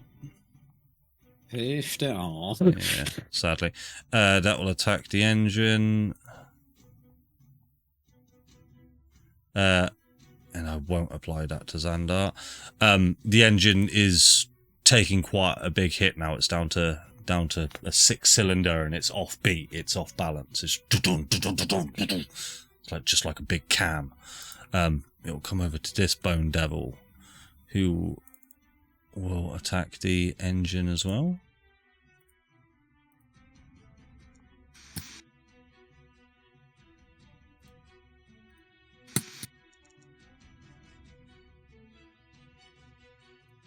That'll be his turn. It is over to Captain Xandar, who will... He failed last time, didn't he? He will press the button on the side of his console, and you feel all 8 cylinders of the engine start to fire again, and the ship just flies forward.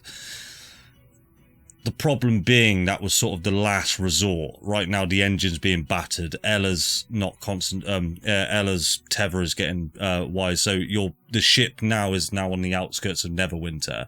You will see Ella Plane Strider's tethers disappear as she has gone out of range of this tether between Asmodeus. But these two creatures will choose not to stay on the ship. And it is just one that is left following you guys. It is over to Peter, who wants to jump on again.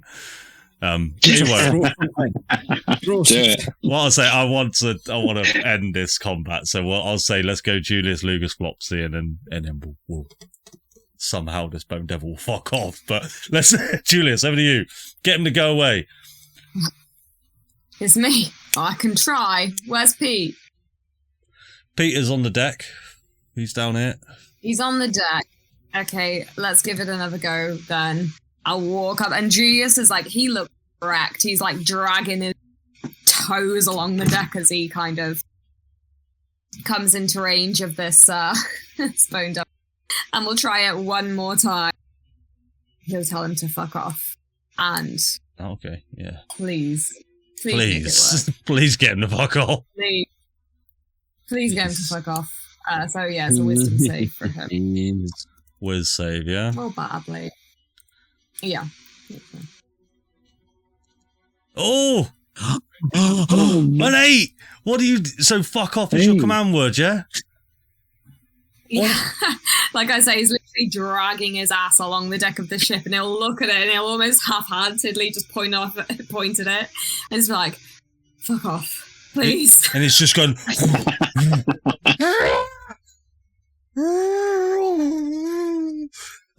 What I'll say is we'll end combat there, but Lugas, Flopsy, as it was your turns next, anything that you'd like to do? The broomstone stuff, like, is that actually helping the engine, or was that just to get rid of the demons? It is helping the engine. So as they were both being turned, the ship was almost veering off. It was losing course, but if you had tried to do two at the same time, it would have been really bad. Okay. So if there's no point using them now, then I mean, you get the sense it's about to fuck off due to yeah. Yeah, no. I'll hold an attack action just in case it decides to come back. But yeah, fair enough. Same. I've got nothing else to do. I'm very hurt. Thankfully, he fucks off. And that's where I'll finally go and stop the combat music. That was quite the sight. So we'll resources 2 hours ago. We'll move over to here, and you are over a body of water on here. But you're not over a body of water. You are quite a way away from Neverwinter, probably about 250 feet. You see just a tiny glimpse of this force cage, and Asmodeus starts, you almost see just rising above this burning city, just flames and rubble, just the city's crumbling in on itself. All of the commoners go down into the lower deck of the Harmony airship, just leaving you all above deck. And you could just see Asmodeus, this tiny little glint above Neverwinter, just start pulsing with this fiery energy as you see these two tiny glints of eyes peer out as the Harmony airship glides away at quite a speed. But the scene is yours. You're not in any kind of danger as it is at the moment. Was Brumdeck amongst the crowd? Because he said he'd meet us back at the... Yeah, make a perception check. As you were flying out of the city, you would have gone over the city gate.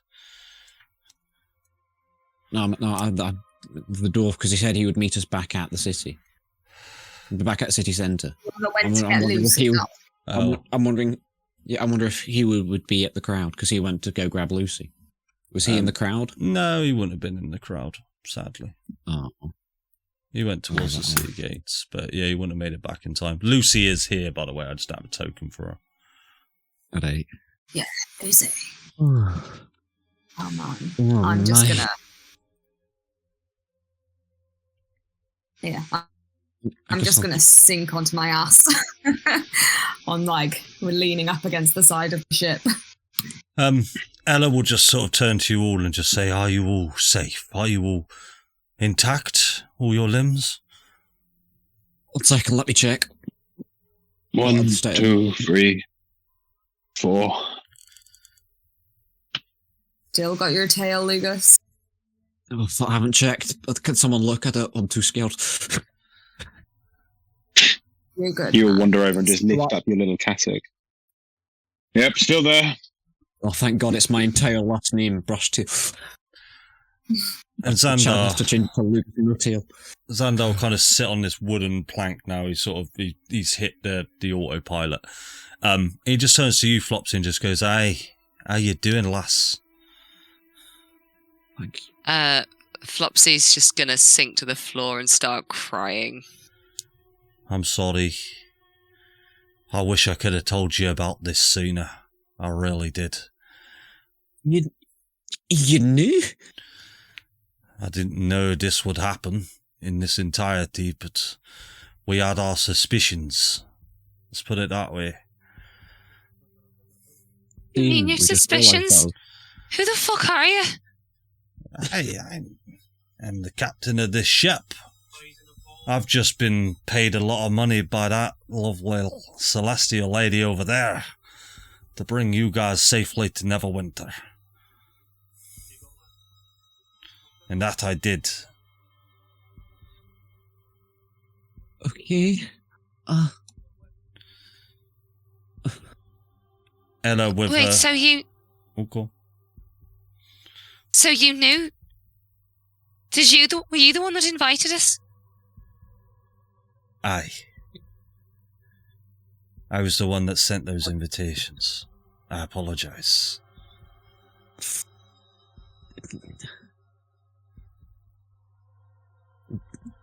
Why us? I mean, I can maybe think of why I would have been, and maybe Flopsy, but why? Why us? I'll be honest Fuck with those two. I'll be honest with all of you. You were just a random pick. Oh, As bad as this sounds, we needed somebody to just gain access. Somebody nobody would suspect. A group of 4 individuals. Underdogs that they would just let pass, as it would provide entertainment. You guys fit the bill pretty well. I apologise, but I'm glad to see you're all safe.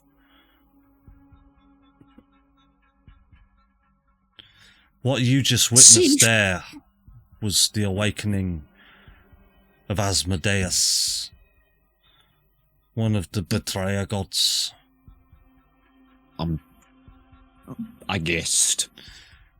Ella now will sort of come on over and she'll just say, yes, the gods have started to reawaken. No doubt with the help of Cross. And she'll just look up to the sky. This time has been in the work for 1,000 years. It was always bound to happen. But we never thought it would happen this soon. Unfortunately, most of the heroes of Faerun have died. A hell of a lot of them. And she'll sort of turn to see Peter, this steroid-induced hammerhead shark, just going, "Ah, I'm still here." And Juliet, and I think one other person as well. She'll just turn to you all and say, I require your help. And she'll turn to you, Flopsy. Especially you. I don't talk with this accent, I talk with this accent. I'm not Xander. Very sorry. Especially you. As you appear to have consumed argon within you. That was not part of the plan.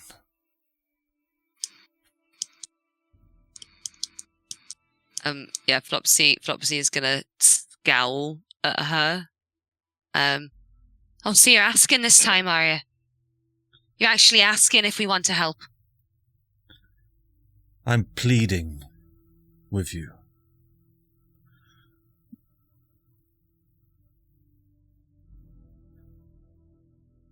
I don't know about the rest of us, but I've spent a lot of my life being manipulated and controlled. I don't like it when someone who is supposed to be helping us is doing the same thing. If we're going to help you, you need to be open and you need to actually tell us what you're doing.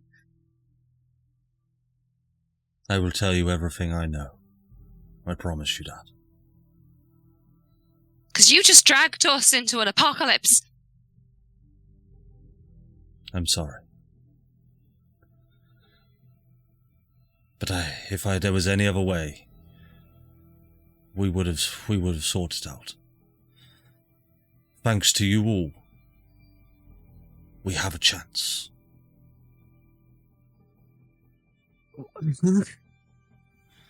I will explain everything. Next session, as that is where we will end our session. Struggling to see the benefit. You're struggling to see the benefit? Well, We're down 150. we'll see what happens. Thank you all for watching Echoes of the Past. You wanted combat. I gave you combat. Well, hey, D&D. Yeah, thanks for watching, and we'll see you next time. Ta-ta for now. Everyone give a wave. Vicky's mum, hello. Bye-bye. Bye, Vicky's mum. Sorry about what I said earlier. Hi, Mum. Yeah, don't pay attention. Skip that bit. Bye-bye.